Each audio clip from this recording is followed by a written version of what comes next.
Jazz was for ordinary people. Jazz is ordinary people. It's the music of the young. Every time young people invent music, everybody hates it.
Alright, mic check 1 2. Hello.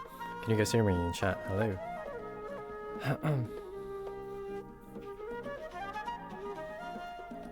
Hi Zo, hi Ty. How you guys doing? I need you guys to do a favor for me. Do let me know if the volume is not the best. You know, if you can't hear the other talkers, let me know. No, I can't hear anything? Oh, someone ban this guy. Ban this guy right now. Lefty, hello, konbanwa. How are you? Alright, I'm gonna lower the music just a tad bit. You guys let me know if it's too soft. I just want it to fit in the background just a little bit while this podcast goes on, okay? Okay, how's this? Is this good? What do you guys think?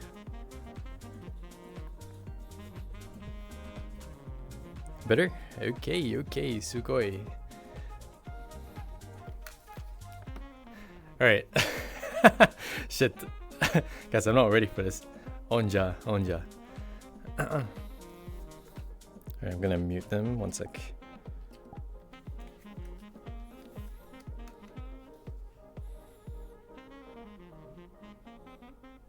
Oh wait, did I even swap the scenes? Oh yes, we're ready. We're still back. Okay. Alright, that's 1 2. Can you guys say something? Hello. We live. Azzy, lots. Hello. Volume check. Alright, hey guys, welcome to episode 5 of Fake Asian Podcast. Yes. It's been how many months has it been? 4 or 5 months since the last episode. The last time we had AD as our guest, but today we have the co-founder of the group itself, Mr. Ailulu, right there. He's using a different abbey right now, but yes, that's our guest. Yeah, yes. I'm his cousin. Cousin, yes. Would you like to introduce yourself? Question mark.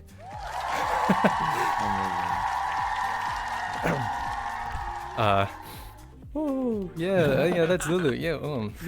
Let's make this hard for you, Howie. Oh my god, please no. That's my plan for today. Don't do this to me. Right. Okay, hold on. Azzy, can you say something real quick? Adjusting volume again. Hello, hi.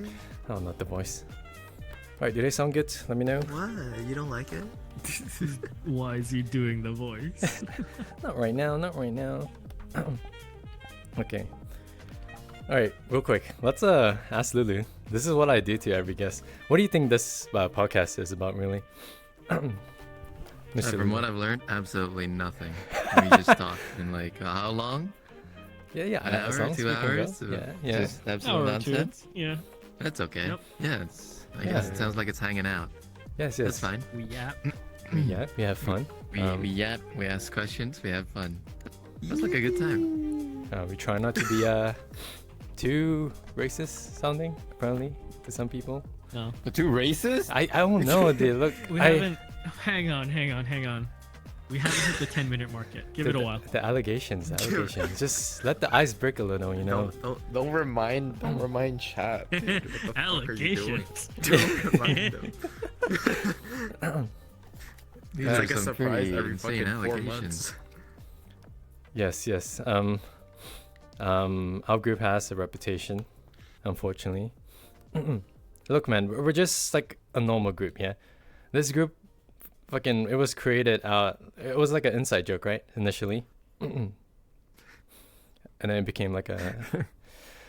Wait, so like, okay, are we racist towards like Asians? Like, is that what's happening? What? No. If so, I'm down for it. What's the racist So- allegations here? I need to learn about that. So pretty much we're trying to pick your brains to see if you are truly Asian. Yeah. right? Oh, And- okay. And then in that time frame, we kind of just go off and just be like, nah, you're not, bro. Nah, you ain't that, bro. Nah. I'm not trying to spoil it. I'm just trying to like, it's not even 10 minutes. I'm just gonna ease into it. I'm easing. Give Azzy some time. You know, he gets there halfway through the podcast. Gotcha. Gets a little. But I have a ahead. question Fucking then. Like, are most of like the special guests that you guys have, are they Asians too, or? Oh yeah, it's definitely Sadly, yes. definitely Yeah. Asian. Yeah. Yeah. What would you guys? Wait, all right. So we didn't have a first guest when we first started this.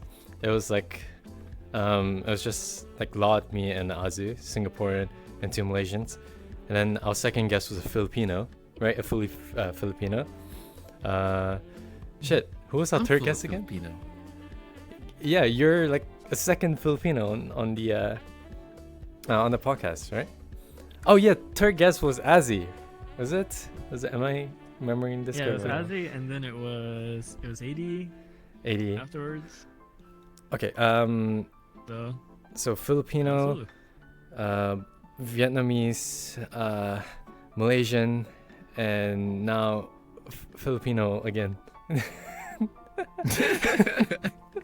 yeah. Bro, we're going in a circle, bro. We're gonna end up getting another vid, and I'm gonna start arguing with them. I'm gonna be like, bro, you did not become a doctor. Like, you fucked up, dude. Like, the average Filipino is an RN. Like, they're all either a nurse or they're all in the medical field. They do two the same things. True. I agree with that one. Okay. Hasn't If you're been not proven a wrong nurse yet. as an American Filipino, you failed already. Exactly, bro. I'll be honest though, my roster is running low.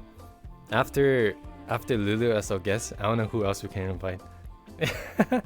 I mean, who else do we know that's like that's what the streamer in Asia? Asians that's what the Asians call a minority issue. Look, we're open for Someone said applications. Indonesian. Yeah. Indonesians. Do we know anybody that's Indonesian? Who the fuck Indonesian I plays actually VR do chat? know a lot of I do know a lot of Indonesians actually lately. Ooh. But that's purely because of the work I've been doing with Valorant and everything, Oh yeah. casting and so on. Mhm. Yeah, because this year Valorant doesn't have its like specific region tournaments anymore. So there's no like Valorant Champions Tour VCT like Philippines. There's no VCT MYSG. There's no VCT like Vietnam. It's all now under one branch. It's now just this year is the launch of VCT SEA in its entirety. Okay, It's a good and bad thing. Oh, that's. but It's a very What's very it a good and bad thing? It sounds like a good thing. It's a good thing because it kind of unionizes the entire region, yes, and it kind of helps focus support on the region itself, right, as a whole. Mm-hmm. The bad thing is that you lose the individual branches of support that can trickle down from Riot as a head. So you don't have any more smaller tournaments that can bring up like, talent from Indonesia. You can't bring up talent from Philippines. You can't bring up talent from Malaysia, Singapore, because a lot of the individual tournaments, the like literal in-country ones, are gone. So now you have to fight an extra bit harder to get yourself known into the SEA region as a whole. So it has its positives and it has its good side. So the bad side is that you lose all the individual kind of like teams, and by that notion, basically half to like 70% of rosters have either completely like done their whole roster mania shit where they've like swapped players and everything, or they have completely dropped them, because now all these organizations, they have to get into the upper echelon of competing. So that means a lot of your up and comer like players, you have to be like super good. The ones where they say like, oh, we'll give this guy like a chance, it just doesn't happen anymore, because now the organizations are more focused on making sure the team works so they can get some money back on their investment. That's the bad part.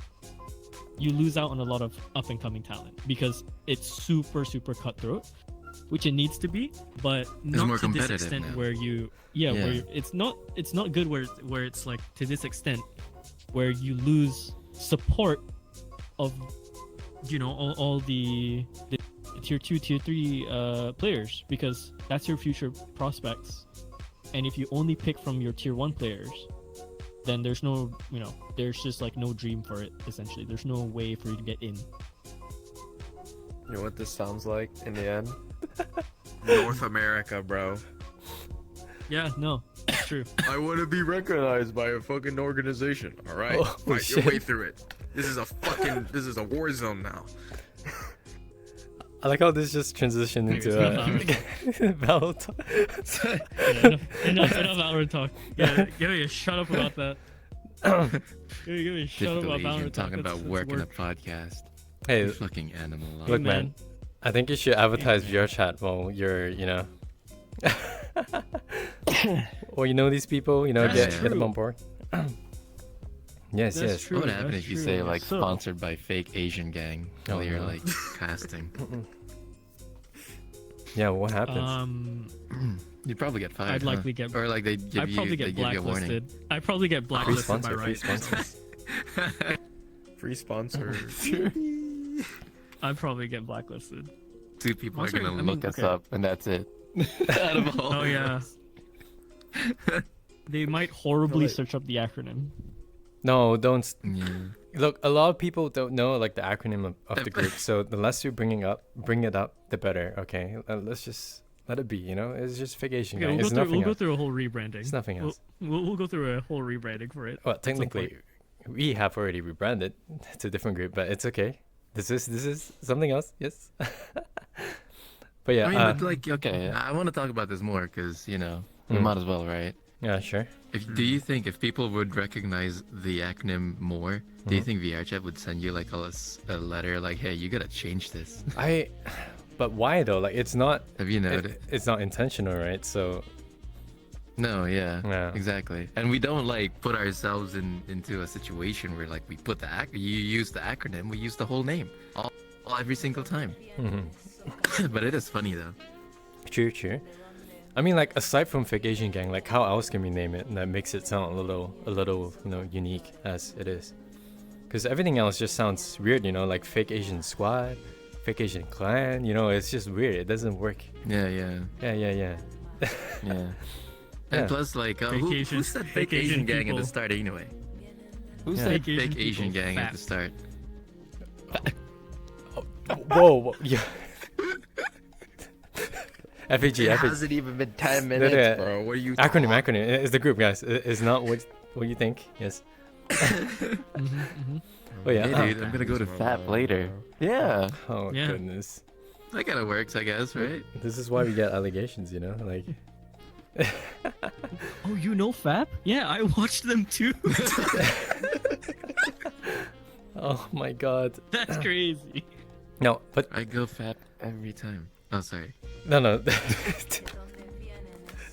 It's fine. Yeah, I'm surprised like how far this group has like really like become. Like, we started as like a really close group, right? Just drinking and stuff like that. And then we soon expanded to, doing like actual events and parties and stuff. Because to be fair, this was just an inside joke, yeah. I guess to summarize like the backstory, yeah, like to really summarize it. I think that was this one night when I was super intoxicated. Yes, I think we were celebrating our Like music always. video shoot. Like always, dude, I only drink like once every 3 months. But yeah, someone pointed out that Lulu was Filipino, living in the That was States. me. That was you, yes. That was me. Initially I just assumed like Lulu was white, yes. So I did. So I was baffled by that response. That's the best part. So as soon as he said Lulu was Filipino, I just straight up said, you're a fake Asian, without any intention of sounding, yeah. Yeah. So after, You had like a midlife crisis during that time. oh man, that You was sat too down much. and you were drinks. like, "Oh my God, you're Filipino." I mean, I couldn't tell. I mean, you don't have the accent, and I definitely couldn't see your face, so I couldn't tell. But hear me out. Yeah. Do you know what? Do I know this? I'll tell you this here. Every fucking Asian is all judgmental. Okay. I don't give a shit what you're saying. Oh, I'm not judgmental. No. You see that? You start drinking, we're all fucking being like, nah, you're fucking fake as fuck, dog. Like, you're not even real. Oh Like, my god, the true colors, the true colors. Like, you're too whitewashed. Nah, you can't be Asian. Yeah, there's no way. There's no I way. bet you don't even take off your shoes in the house. You don't take off your Yes, shoes. I do. No, this guy when I take off my okay, listen, shoes. listen, guys. Look, I went to we went to a Penang vacation, right? Somewhere in Malaysia. This guy walks into a hotel room without taking off his shoes. Like, bro, like at least like most Asians, we take off our shoes first and we walk inside our room, right? Right? And then this guy just walks in. He walks around the room with his shoes on. What the hell? Well, it's a hotel. Why do I want to take off my shoes Oh on my a God. hotel Oh my where like God. multiple people have walked over it? You know, it's not my house. I don't know how clean it is. I'm gonna go ahead and I don't want to use put my my shoes. grippers on that floor right there. Yeah. I mean, That's psychotic. it's just kind of embedded in our heads, right? Like, I'm sure most people, you guys do the same thing, right? When you enter like a hotel room, like before you actually enter, you take off your shoes, and then you just walk around in your socks. Fuck no. What? Fuck no. You don't do that? I don't know. Not here. What? Not here No, in the U.S. okay, Not one listen. bit. In the hotel, I don't give a shit. Dude, in the hotel, you don't Americans know are what's weird as been fuck. there. Okay. You don't know. Dude, you might be like stepping on cum, man. Have you ever thought of that? Exactly. Oh my Okay, look, God. at least I actually understand no, someone. look. Okay, you take off your shoes and you switch to like the slippers that the hotel gives you. Oh, Isn't yeah, that better? yeah, they did give you slippers over there, but you know it's not common here. That's why I keep forgetting. You know, Fine. Okay, that's your we don't argument. get no that's your- free slippers. Oh my god. Yeah, You yeah. actually not? We don't live in luxury. No, We live in no. poverty. Dude, Wait, yeah. See, look, our first world common country, though. hotels here is not as luxurious as Asian hotels. Oh really? I'm just saying. It's like, yeah, hotels here that cost like $100 to go sleep at a night. It's a fucking like, it's like it's a motel, sorta. Oh. It's comfort inns, and it's just like 2 beds and a dirty ass room. That's about it. Okay. Yeah, you got the rat. And you because got the like rat running across the floor. our expensive hotel, our expensive hotels are like Talk to what, $300 too? a I night. hate you, man. Don't That's say what that. it felt. That's what it felt like. You know, like rooming there in Malaysia, which is like I think we spent about like $80-$90 a night Yeah. in that One World hotel that we went to. Yeah. Yeah. That thing would have cost like $300 in the U.S. Technically, Like, that was a with that type 5-star of hotel. luxury that we had. So Yeah, exactly. Yeah, the exactly. Yeah, the One World Hotel is. Bro, your 5 stars $90? What the fuck? Yeah, it was really cheap. And in our like, you know, in our like perspective, at the very least.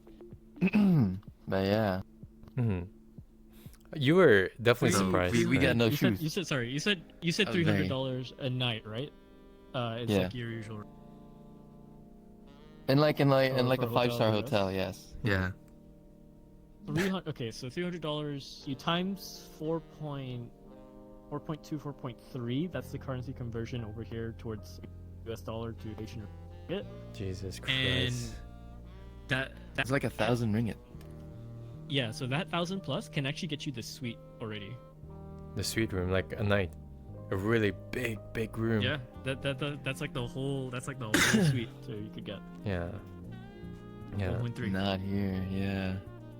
Yeah, I mean, That's the Oh, wild imagine. part. Thank God.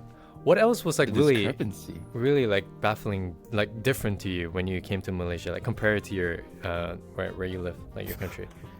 The Right? toilet guns, man! I love the toilet guns. The Holy! toilet guns. Oh, The bidets. Like the little water The squirty bidets. guns. I loved The it, bidets. dude. The first Pressure thing, straight the first right- time I right up used your it, I ass. was like, "How the fuck do you use this, man?" I was like, I put it in my bag. I'm like, "Huh? Wait, no, like this?" I had no idea how to use it, so I didn't use it for like a few days until I was just like, "Fuck it, I want to use it," and it felt so good. It felt great. There was such like good pressure in it, and you can aim. you Yeah. can aim. It's really nice. No, that's Sick and tired of toilet paper. it's good. Yeah. Yeah, it's Wait, really I think that's good. the Wait, one that's thing I wish weird. we had it That's the more one thing I here. hear. What, you guys don't have that there? Like, Yeah, that's the how's one it thing I hear usually? about like No. Usually is like your toilets, public toilets or whatever. So Oh, it's just they a don't have normal bidets toilet sometimes. where it like there's nothing in there, you know, like it's a toilet. You could flush it, and then but you gotta use like toilet paper to wipe yourself. Just or toilet anything paper? like that. Yeah, just it's toilet dry. paper. It's just dry. Yeah, Dude, what? the We raw bidets dog it in are here. the bidets are super common here, right? Yeah. Yeah. And like in the US, it's just like it's a luxury to have a bidet. That they would Yeah. sell you a bidet at a luxury price. And when I say luxury price, that's already like a weird price to pay in American dollars. Mhm. Can you imagine what it is for us? Imagine asking a service 1,200 USD to install a bidet. Right. That's It's a ridiculous. lot, dude. It is. It is. Yeah. So I guess it's just like a common plumbing practice over there, but in here it isn't. It's an extra. It's an extra add-on, is. which is fucking wild, dude. Mhm. Yeah. Another thing that I really liked was how easy it was for you guys to just pay. Like you guys had a lot of like apps Right. that makes it easier for you guys to pay anything. Like especially when we went to like restaurants. Mhm. It's starting to get traction over here in the US, but it's still not to the point where like we use it all the time. But like in y'all's restaurant, like you guys have an app that you guys could use or just pay through the phone, Yeah. basically, or like Yep. with your with the parking lots and like the tolls and stuff. Easy, just like boop, that's it. Mhm. For us, it's not like that. We still gotta get a ticket, pay. That's Yeah, that's what's surprising to me yeah. So because we're kind I of thought, behind on that. yeah. I mean, I assume that you guys have already somewhat adapted to a culture like this. You know. It really depends on where you are in the U.S. Hmm. Okay. Like if you're in a big city, it's more available. right. But if you're in like on some other side of the U.S. where like Montgomery, it's not as Alabama. common. Yeah, for example, I guess that, right? Oh, They won't have it. I see. Some of our shit that's a doesn't bit- even have that's a like the bit chip thing on our cards. Hmm. We still gotta like That's a bit funny because what is it? So that was a development that happened out of COVID, right? Before a lot of the businesses pre 2019, a lot of the businesses seldom use a QR code payment system. Mhm. Most of the time, you pay by your bank card, or you pay through maybe one app. You know, so it wasn't too common. And then when COVID hit, a lot of Malaysians were very, very like wary about the entire virus and like touching and like whatever where you've been. So a lot of these apps came out Yeah. to deal with the payment stuff, right? Mhm. So if I recall, I think we have about four or five like apps that are used Yeah. Different commonly. apps. Yeah. Hmm. Yeah, and it's like they can either be used as a QR or like the app itself has its own kind of like vault of money that you put in, or like you just put in the money in there and then you just for later. The one system that you were talking about with like the one sharing the parking lots and stuff, that's the touch and go. That's what they're called. Touch and go. yeah, the touch and go. Touch and Yeah, go. that's what it was. Touch Such and a go nice name is to it. used in literally almost Everywhere in this everything. country. Like, Yeah. what? Touch and go is used for the Yeah. toll. Touch and go is used for public transport. Touch and go is used for food payments, for Yeah. deliveries and stuff. And then Mm. they have their QR systems that they have in place. Yeah. Which is So really nice. it's really nice. convenient. And the funny part is that even like it's so common now to have this QR based paying system that like you know those like the Asian stigma that we have where you go back to like your hometown where it's like in the middle of nowhere, you always find like really good fucking food just out of like everywhere, right? Back in Yeah. like, whichever Yeah. hometown. A lot of the restaurants in like what you'd consider like not even backwater, that's genuinely disrespectful for me to say. It's like just like isolated towns, the kampongs, if you will, as our language would say. all of them Yeah. use QR systems for payment these days. Yeah, pretty. They do. Yeah, even that's even pretty yeah, future. even like the Pretty future, pretty modern, people yeah. that run these restaurants are like 70, 80 years old. They're like, yeah, just pay me through the QR, man. And I'm just like, "Damn." scan this. Yeah. Wait, do you remember that? Do you remember that random house we went to go eat the Yeah, first yeah. day of Penang? Yeah. That was They had that too. Guys, like the stalls as well. Yeah, we went to find food and we just entered this random person's house who is apparently converted their house into an actual restaurant. So everything was like made It from was just scratch. a regular neighborhood. Yeah, Yeah. it was a little Bro, weird. that's like I'll be some honest. typical Hong Kong shit, bro. You just go into the fucking house. You're like, yo, can I get like two wonton noodle soups? They're like, okay. Goes upstairs, comes back down. They're like, what the? Like, why the fuck is this like not on the map? Well, what was the Think kind of about it. restaurant is that when we walked in, like there was no one around initially, right? Yeah, Yeah, yeah. there were like two other customers. There were two people. And they were like, they could not understand us, and they were like, Thank what you, the man. fuck? Thank you so much. Who are you people? Who are you people?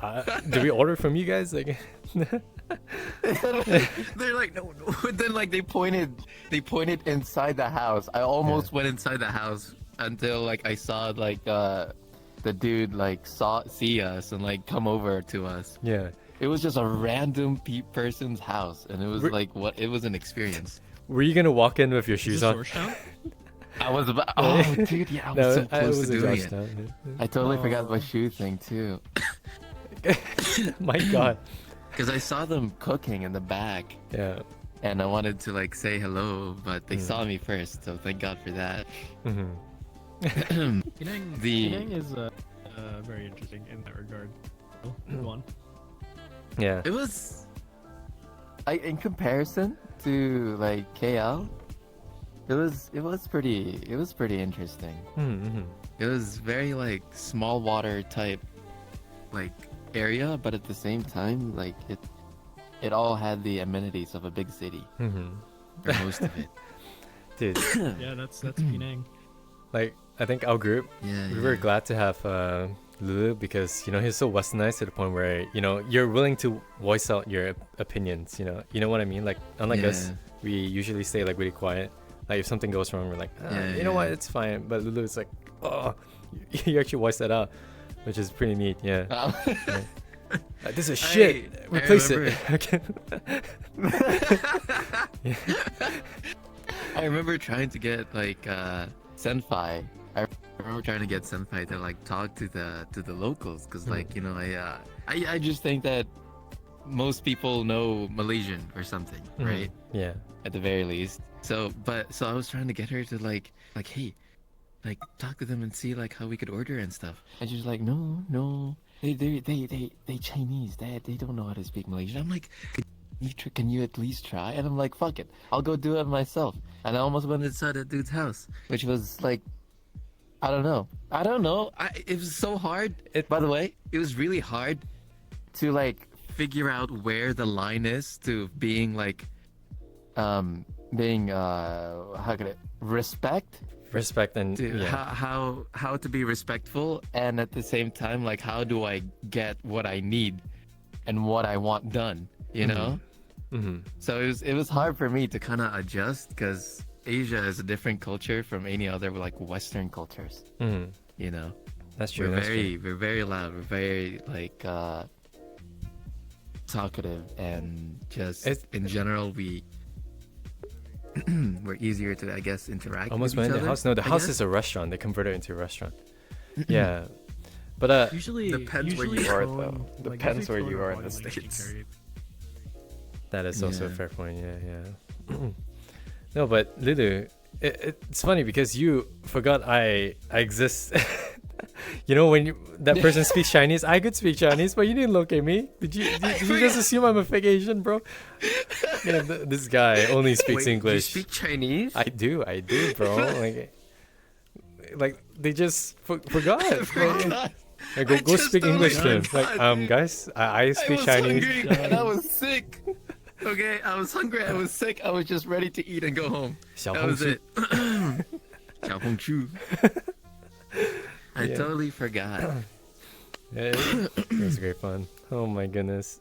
All of that. Oh my god! Speaking of all of like the Chinese food places that you took us to was like amazing. Thank you, thank you. I'm glad you liked So it. good. Yeah. I I'm gonna be can't the eat. judge of that when I come. I visit. can't Come eat visit. I don't know about Panda this Express one. anymore.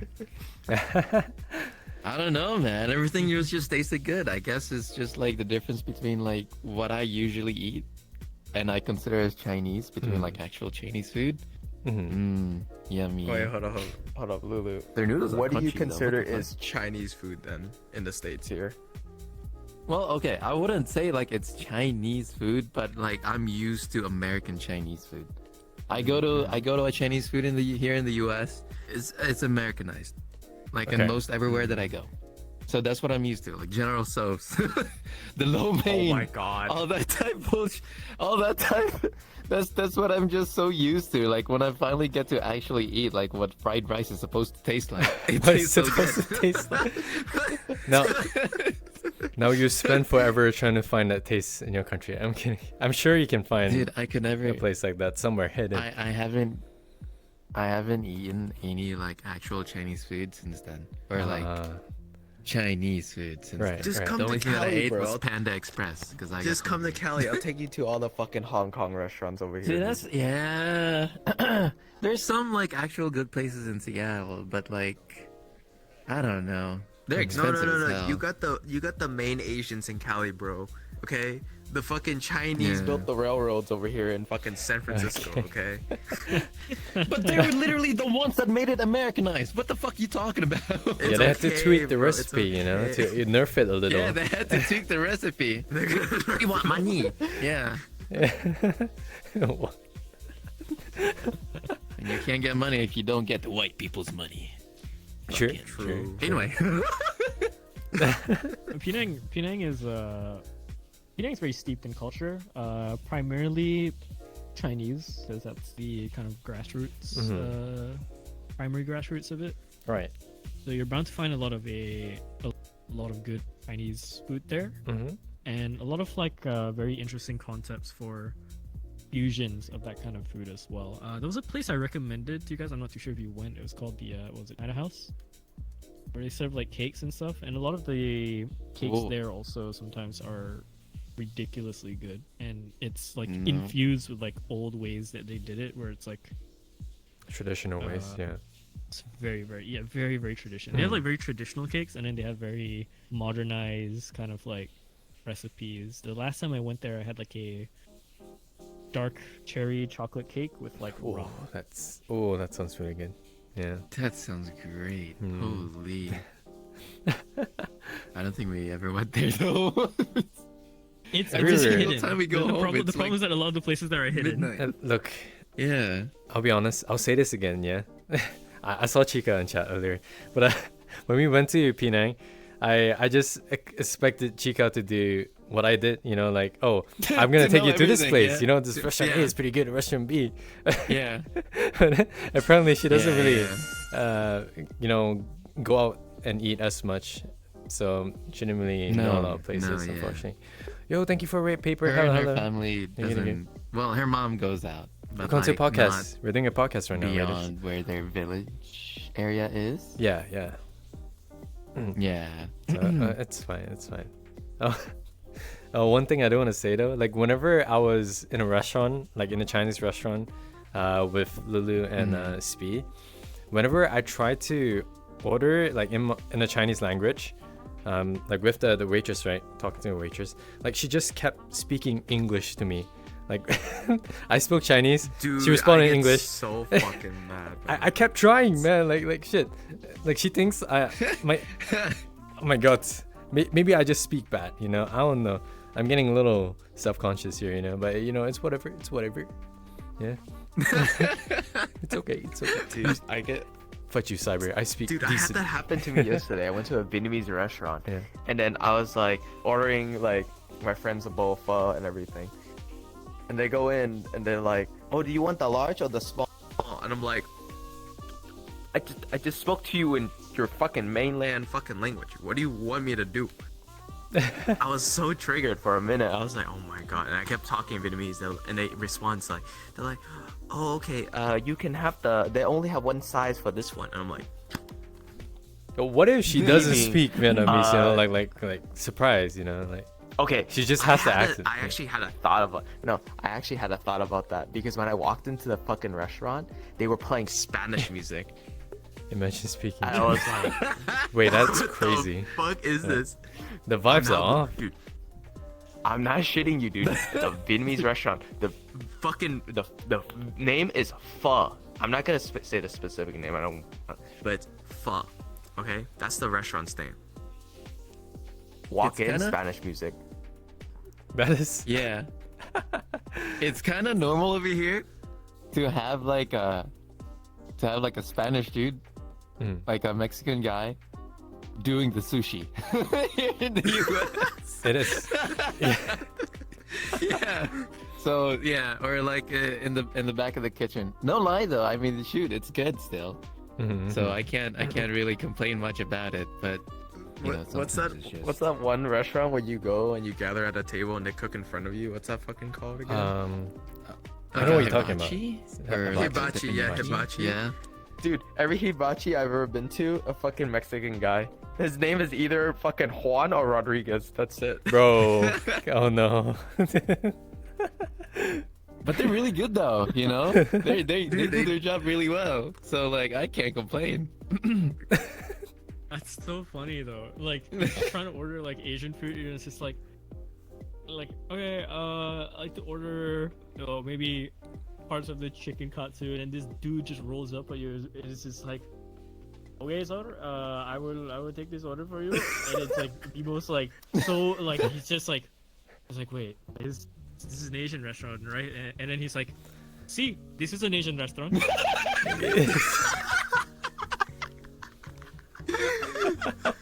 No. Hold on. I gotta bring this back. The fucking waiter comes out, like brings out the food. They're like, oh, what's like, is this like Asian like infused restaurant? They're like, no. They're like, well, what's your name? Antonio Wong. Oh no. Wait, what the fuck did you just play that? Dude, this was our Right. inside joke back in the, was it episode 3? Yeah. Oh my god. Antonio Wong, I missed him. Antonio fucking Wong. Welcome back. He's returning. Oh, To yeah. be our mascot. Goodness, Oh, but yeah, man. aside from Chinese food, right? Like you ate a bunch of different food as well in Malaysia, which I took you to. Like even Japanese food. You ate some sorry, Yeah. Indian food. A bunch of stuff, right? Yeah. Yeah, Kebab we stew, did. is it? Yeah. Did Yeah. you have like The a one thing specific that I cuisine? do regret? Oh yeah, go on. Oh, was not eating that burger that you Yes. bought for us. Yeah, we call it the Rumley That was burger. my one regret. Yeah, we mentioned this Oh, in the last he didn't have podcast. the Rumley burger. Uh, That's Our sloppy stacked burger. We waited an hour and a half to get the burger for you, and this guy doesn't eat it, man. Like, I forgot to eat it. I forgot to eat it, No, dude. We had so much food. to be fair, guys, like when Lulu came over, like visited Malaysia, like he was sick at least 80% or 70% of the entire trip, like 2 weeks there. 80%. I 80%. remember like my throat started getting like itchy day 2, and I'm like, uh-oh. Here we He go. spread his germs We're to everyone both else, sick. the boys' germs, man. Dude, Like, I everyone else got expected to sick. get better in like a week. I didn't expect to still be coughing now. I'm still coughing. Ever Oh since my then. God. Yeah, I know. It's fucked. It's killed my immune system. Really bad. It's actually scary though. And you know what the worst part is? I haven't gotten sick for like 2 years until this happened. Yeah, You know, that's what Yeah. happens when you work in the fucking medical facility. You're like, I'm fucking immune. Goes to another country. That's Never the mind. thing. Yeah, went through COVID, working as a nurse there. Fine. And then I went to Amsterdam. I got COVID there. But like after all of that, no flu, no cold, nothing. And then I came to Malaysia, and I guess And then like you came. the germs there are just crazier than I Bro. expected. bro got absolutely bodied by the DLC status effects, bro. Unreal. got debuffs entering the country. That's crazy. Dude, yeah. Yeah, whole new stuff in the patch notes. You've never seen shit like this. It's I'm a- telling you. Foreign I haven't debuff. played the game in such a long time, man. It's they Yeah. reworked the whole system, dude. But back to your question. Fuck, man. To be honest with you, nasi lemak. Nasi lemak. Me and Oh, nasi Spee lemak. was all over that thing. Yeah. That was like that was one of our favorites. That's the first thing Yeah, I took you yeah. guys to eat as well. When yeah, it was, you're it right. was. Yeah. Yeah. And it was like the best food that we've had in a long time. But I mean, don't get me wrong, everything was good.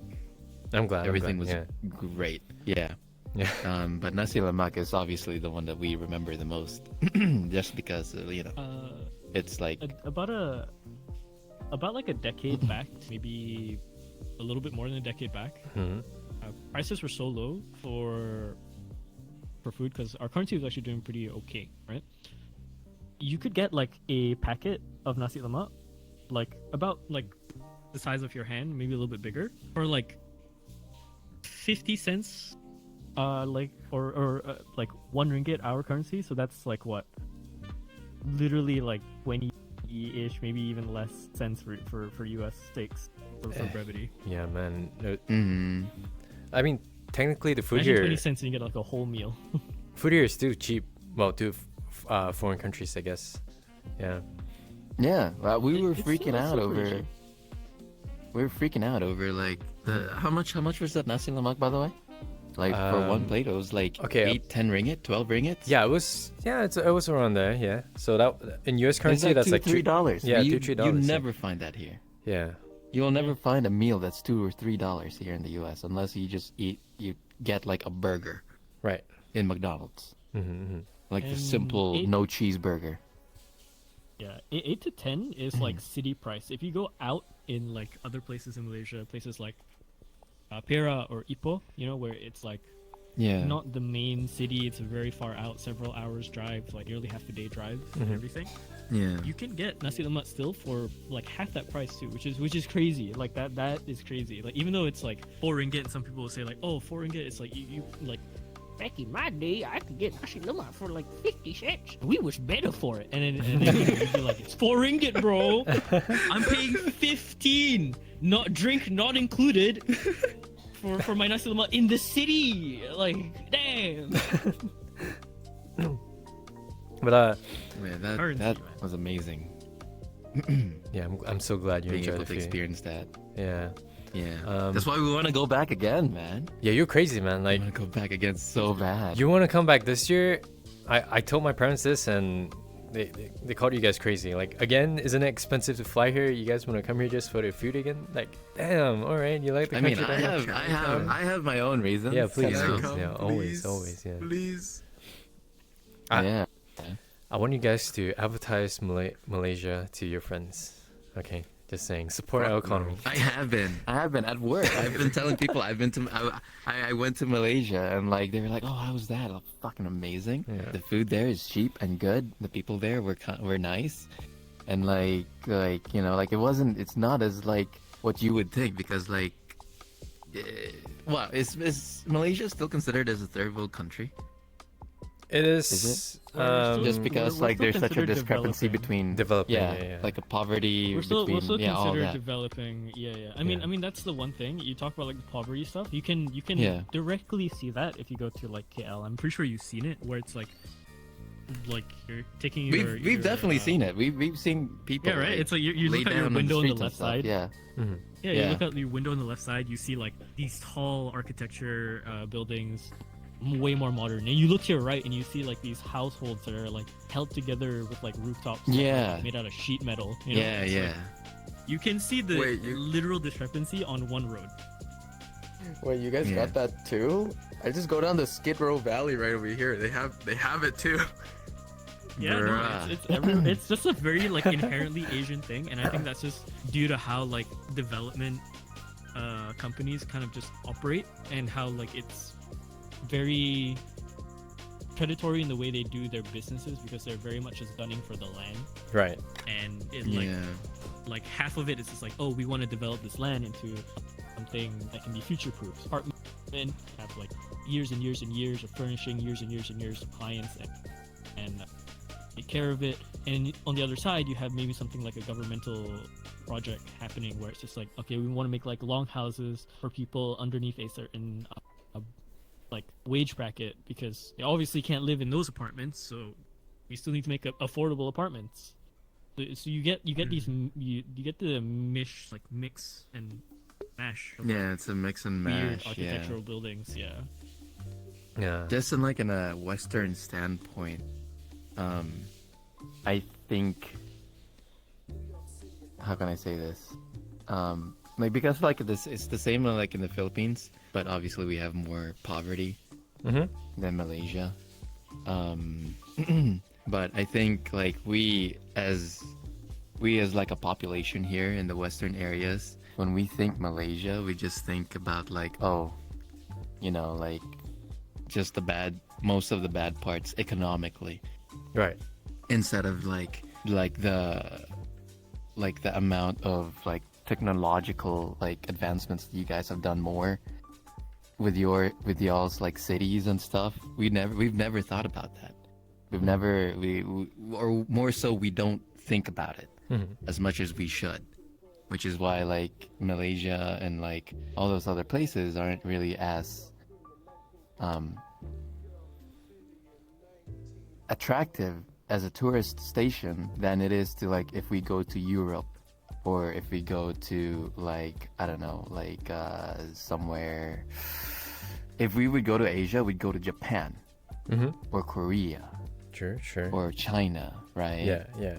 But we never think about the Southeast Asian countries that are like just booming with like full of like just amazing things just because of that stigma. Yeah. It's. So Yeah, I that's, think like, the same- that's, yeah. Yeah, that's like the same with like Vietnam as well. Like because my assistant manager he went to Vietnam.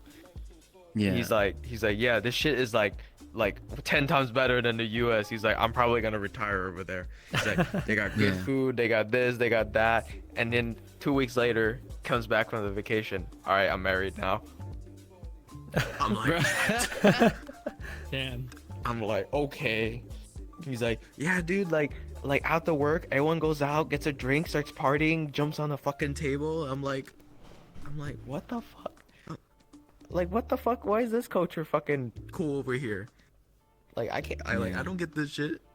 Yeah. I mean, it's sure. It's sure. hate It it, was so much more fun there than compared to here, man. I miss it so much.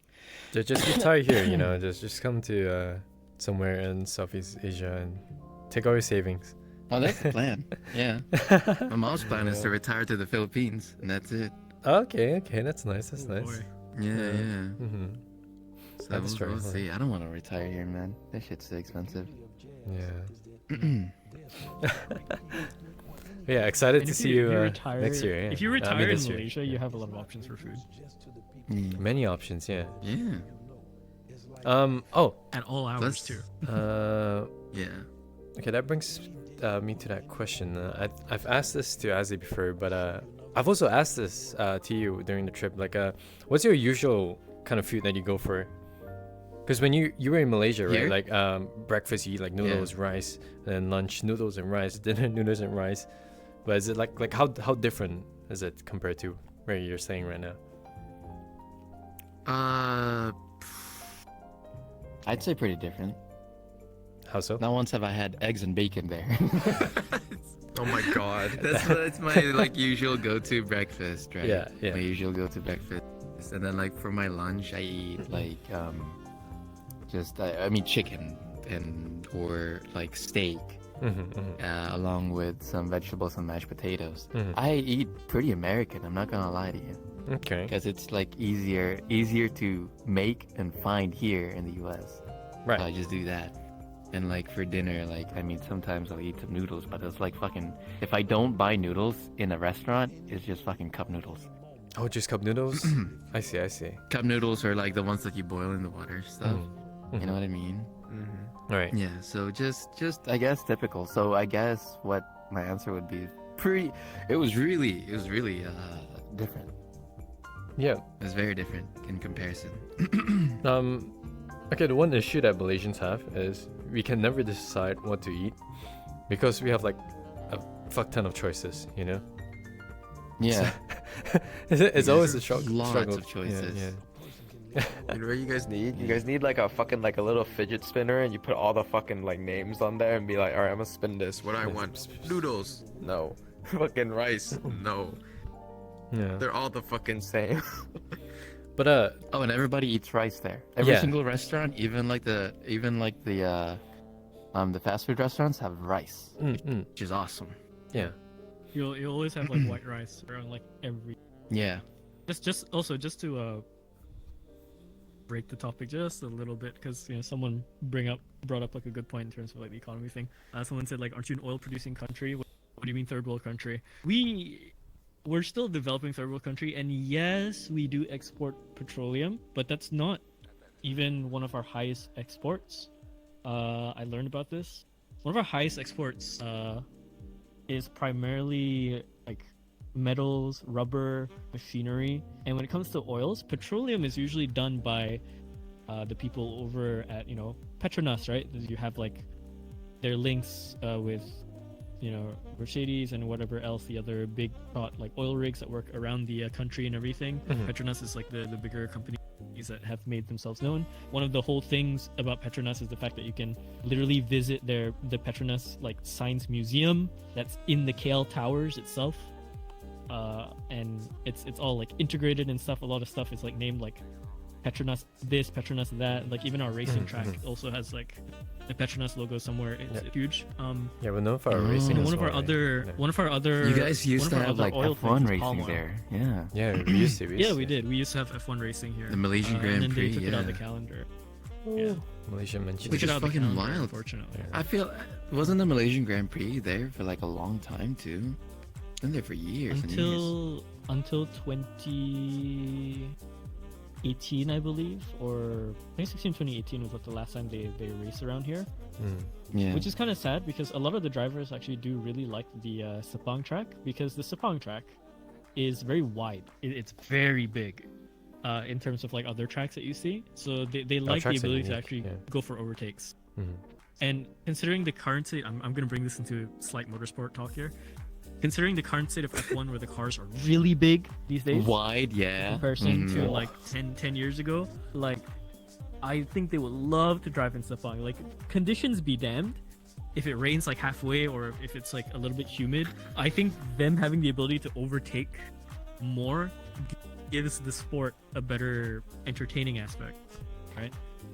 But I mean, Yeah. we didn't lose everything for what is it, Sepang. That track is like open for people to drive on. They have like track nights where people can just bring in their cars. It's like community nights. I've been there. I've done photography at the that's track. And what is it? The endurance racing guys, like WEC, the guys that do all the hypercar stuff and GT3, they're all still there. And one of the main motorsports that's around for Malaysia that's really popular is MotoGP. Right. Motorcycle. Oh man. I didn't know MotoGP still had Sepang. That's cool. That's Oh yeah, fun. they do. That's one of the biggest. Like, MotoGP usually sells out a lot of like the stands here. I'm assuming because you guys ride motorcycles a lot more Correct. than compared to here. Yeah. A lot of motorcycles. That's cool. Too much. I didn't know. Too much? Is that what you Bro, said? have like I mean, Have, like, the I get it, Southeast Asian 100%. countries. God, Jesus, the traffic there was insane. Wait, quickly Asian describe country. how the traffic is for you compared, to the States and It was Malaysia to the not States. good. We're more It's, aggressive. right? KL traffic Kuala is Lumpur, yeah. comparable to like, I would say, Fuck you, Gen Z. Cruising. yeah, Okay, like hello. LA I guess. traffic. I guess. It's pretty congested. Yeah. And with the way that people are driving there, does not help the situation. listen. You It was guys so literally scary. fit the fucking stereotype, bro. I was like, oh, I need to make a left turn. Good luck, everybody. Zoom. Yeah, I know what you're Yeah. referencing to. I love that. I love that. But yeah. I kind of wish that that you drove at least once during your visit, because we seen our Dude, Canadian friend I- drove, and that was the scariest thing in my got entire so- life. I got so frustrated. I almost asked, like, "Hey, let me drive. Let me see if I can do this." Our Canadian At friend. that, at Oh that my point, god. But He's just too nice. He's I too love nice. him. Yeah. Yeah. Yeah, we actually had to tell him, like, dude, you just go, just put your just press put it, the press hat it. on there. Yeah, Fuck that guy. Just go. make them stop. Yeah. Yeah. See, that's the thing. See, I know, That's the gas and a kid. in my opinion, Mhm. I think Spee is a great driver. Spee is a good driver, but he is a small town driver. Right. That part I forgot.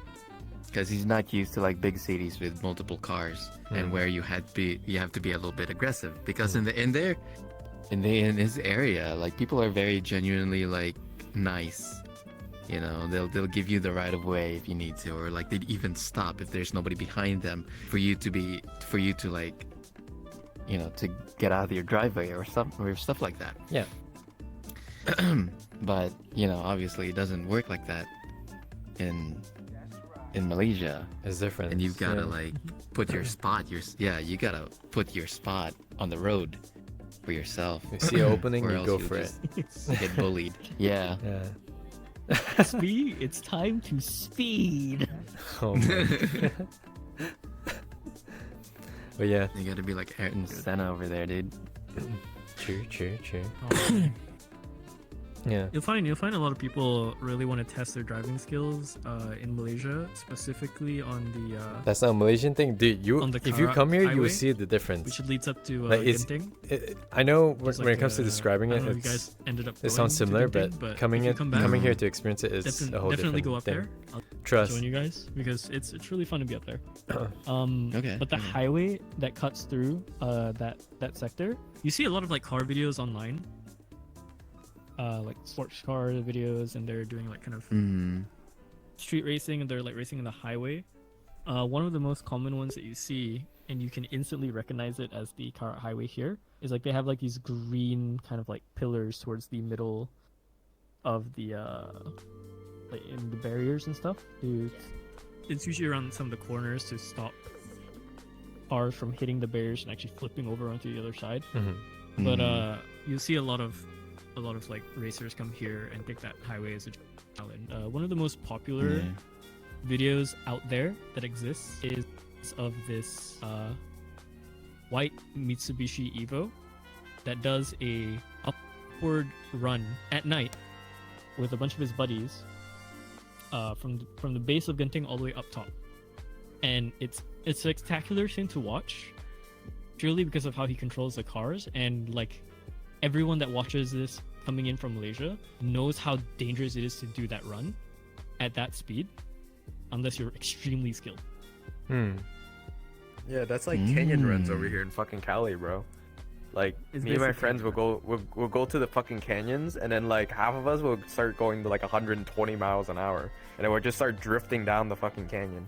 Jesus. Dude, I mean, that's typically what it literally- is. Yeah. There's literally an Instagram page where they literally just post like all the accidents, and I'm like, oh, that's fucking crazy, dude. I'm like, dude, you can see each one and how it happened. I'm like, dude. Okay, I'm like, that's why I stopped going. I was like, I'm not gonna be in this next fucking Instagram post, bro. Like, fuck that. Oh no. Yeah. So guys, welcome back to the Fake Asian podcast. We lost one of our hosts. Not too sure why. He said he had to do some sort of like a tofu delivery or something. I don't know. We hope he's okay. He'll come back for the next one. Bro, tofu So, delivery. Give me anyways, anything better welcome but back tofu. to the next episode. Hey, don't you dare diss tofu, man. Tofu is like the shit. Who delivers tofu, bro? What am I, fucking 19th century fucking? Bro, initial D, man. Initial D. Initial D Oh. tofu delivery, that shit would get crumbled up in delivery. See the skills if you manage to deliver the tofu, the tauhu fa, anything that's like jellified all the way down Oh, while without it speeding? breaking. Oh, that's pure skill right there. Oh yeah. That's a That's skill pure right skill. there. Yeah. All right. No. Let's backtrack a little, yeah. So okay, look, the whole purpose of this podcast usually is we try to see if our guest is, Asian enough, or rather, they're like a fake Asian. So should we ask our usual questions to test? Well, what do you guys think? Oh, Well, God. from what I've been hearing, from what Lulu says, pretty fake, bro. Pretty fake. Yeah, you're like I eat eggs and bacon. I Eggs eat and bacon. fucking meat. I don't even have a bowl of rice. I'm like, bro. I don't take my shoes off. This man Yeah, probably yeah, hasn't yeah. even They're been pretty hit. westernized. I ain't gonna lie to you. This okay? There's man at some point- probably hasn't even been hit by a slipper. I've been hit by a slipper, you That's numb. how you know. Yeah. Prove it. How do I prove that? But okay, to be fair, All right, okay. Let me just say, I'm not even gonna defend it. I'm not even gonna defend it because there was at some point where we've had like a year where we did not have a rice cooker. I finally bought one because I got so sick and tired of it. But we were microwaving our rice. Oh no. Oh my god. We were microwaving our rice. Yeah. I'm we walking had up this to like we had this like little like I don't know how can you it's like a plastic cup where we put rice and water on it and let it steam in the microwave. Oh no. Yeah. Oh no. It was- Yeah, I mean, I've It's heard, bad, man. It's bad, I'm telling you. How? I How do have you get heard it so of that specific. I have heard of that specific technique where you put it in like a microwavable bag and everything. Put water in it and then you you're essentially Isn't steaming that- rice, right? Yeah. Which is just like it works, but like Wait. you know, It's I not can run a good. marathon with slippers. That doesn't make it right. Yeah, it doesn't make it right. Yeah, exactly. No. Yeah, I totally agree with you 100%. Okay. All right. So I'm not fighting it. I'm just saying that I've done it. So I feel deep shame and regret as an Asian man. Does your mom know to this? do those Deep things. shame. Deep shame. Yeah. but at Dishonor that- to your family. Exactly. Bro. I felt dishonor to my whole like Asian descent.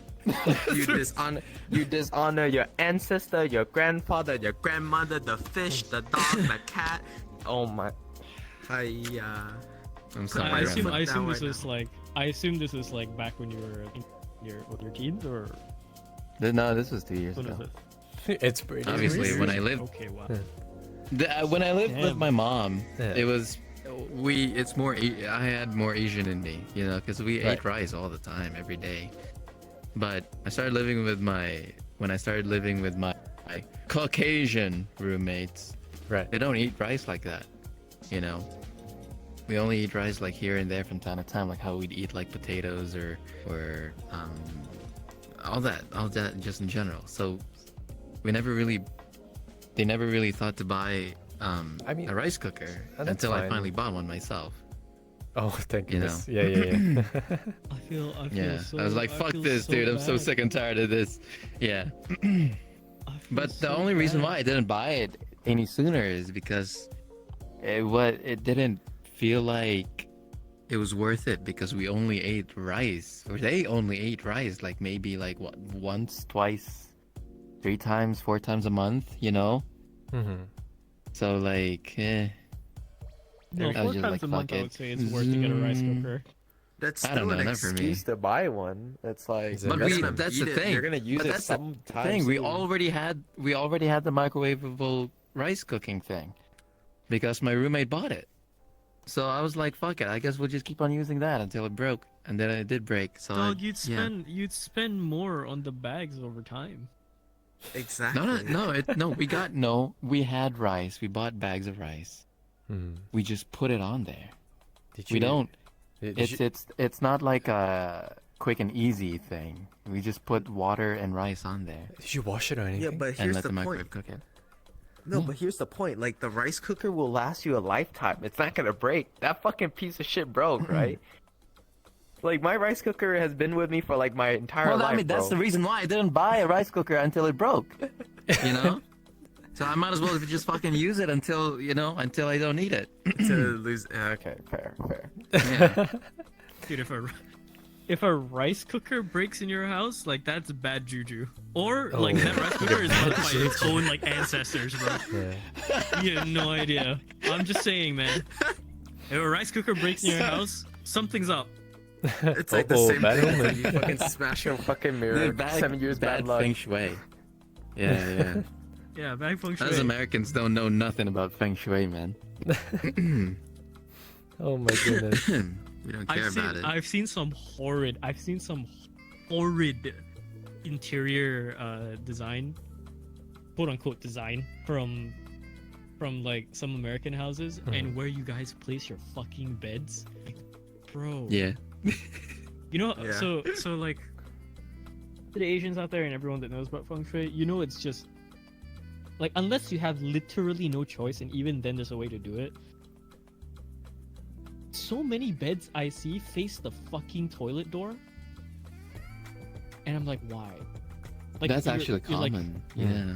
yeah, your feet like face the toilet door, and I'm like, that's Isn't- like, I isn't don't it- even do that much feng shui, but like that's bad. That's just like, it's just, that's not right. Isn't the feng shui like oh, you get wet dreams at night if you're facing the bathroom door or something? Wait. Yeah. Like, Really? if you face like, if you face, I don't even know this. If, What if the your fuck? bedroom, Oh, I'm gonna put my if, your, bed if the feet of your bed, differently. if the feet, I think if that's the a feet of plus, your bro. I bed don't face think the that's a toilet down. door, you get like horrible, like sinful dreams, or like what? Just ass fucking dreams, bro. It's just, Sinful yeah, dreams, dude. Dude, So dude, hot. what if Bad I want the energy. sinful dreams, bro? the shitter. Yeah. No, but dude. it's like, sinful dreams, but because your bed is like facing the toilet, they like bring you to like a specific section of like hentai tags where you never asked for it, and now you're traumatized. Bro. Oh. I didn't know we went that far. Holy monka. We're wholesome, chat. We're wholesome. Just to really nail it in for everyone, and the severity of it, and what the belief is behind it. That's the respect I want it to have, so people know the severity. Anyways, feng shui. You know, it's fun to So dabble around in it. particular. Yeah, we thought the way we place our furniture is, we can't have an empty corner apparently. Empty corner in beds. You need to maximize the space in some way. Wow. Yeah. Didn't know that part It's about usually feng about shui. It's usually about like energy redirection. Yeah. Kind of. I know It's that same kind of like foundational like findings of like how chi works in like your body and that stuff, and how it's supposed to flow. Mhm. Same kind of idea when it comes to like energy. A Mhm. lot of the Asian beliefs treat energy as very much as like a force that mimics water, where it has to flow. Right. Yeah. Like I think some I people. think of it as a. Oh, Oh, go ahead. sorry. Go on. I think of it as like a feng shui. I guess if I have to describe it in like my little Asian American mind, it is if you don't feel comfortable in your area, then obviously, or if you don't maximize the comfortability of your room, then of course you won't be as you won't be as I guess you can't, you're still gonna be stressed, I guess, is what I'm saying. Yeah. Like if I you get what if you you don't mean. have a clean room, Mhm. and if you're not comfortable in it, if it's all that, it's bad. It gives bad juju. Yeah. Even without the I believe, right? It's like if Mhm. you have a bad not a bad room, but like a room that isn't neat, it's like, what was it saying? A messy room kind of reflects the state of your mind, essentially, right? Or like your Correct, room correct. reflects Yeah. like the state of your mind. So if it's messy, it means you're very messy. Like you're thinking about a lot of things, you're very stressed. If it's clean, you're either like a freak and you're really psychopathic and freak. you're really like on the nose about stuff, or you're somewhat mentally stable in today's age. Yeah. I mean, Yeah, I don't think any kinda Americans agree are with it. mentally stable in this age, bro. We're all fucked in the head some way. I don't think you guys are stable. The country as a whole is not stable right now. I mean, shit. Oh boy. Oh, the next 4 Not years just is boy. people. That Man. is- We'll see what happens, man. Let's see a what lot happens. of things Let's happen. see what happens, in like you know, it's in just a entertainment few for days. everyone else, 4 you know. years is too much. It's too long, but we'll see. Yeah. Yeah. Don't catch me throwing my heart out to the audience. Wink, wink. Oh, Hey, I'm just saying, if they send me back to the motherland, I'm getting a bonus. That's not a downgrade. That's an upgrade to me, bro. I'm just saying. What the heck? not gonna say anything, but okay. Oh, but real quick though, I'm not sure if you guys do this here, but I do this there. But some Asians, Asian family, they invite like, I don't know what they call them, like, not monks, but like spiritual people. They invite them over to their house and they'll basically analyze like the feng shui and stuff, you know, like how you should put your furniture, or you know, if they see something in the corner of your room, you know, like some kind of spirit. Oh, that means Yeah. you have to. Oh, you gotta place something here. Blah blah blah. I know it sounds weird and dumb, but I guess it provides sort of like a reassurance to some people, knowing that their feng shui is gonna Right, be yeah. good. Yeah. Oh, like apparently, I think this is what my family did recently. Like since it's coming to Chinese New Year, like New Year's and stuff, we Yeah. started it's next replacing. week, right? Or Yeah, it is next week. Yeah, it's Yeah, next it's week. next week. Yeah, we started replacing our lights. So like the dimmer lights, we replaced to something bright. So it signifies like a brighter future to come. You know.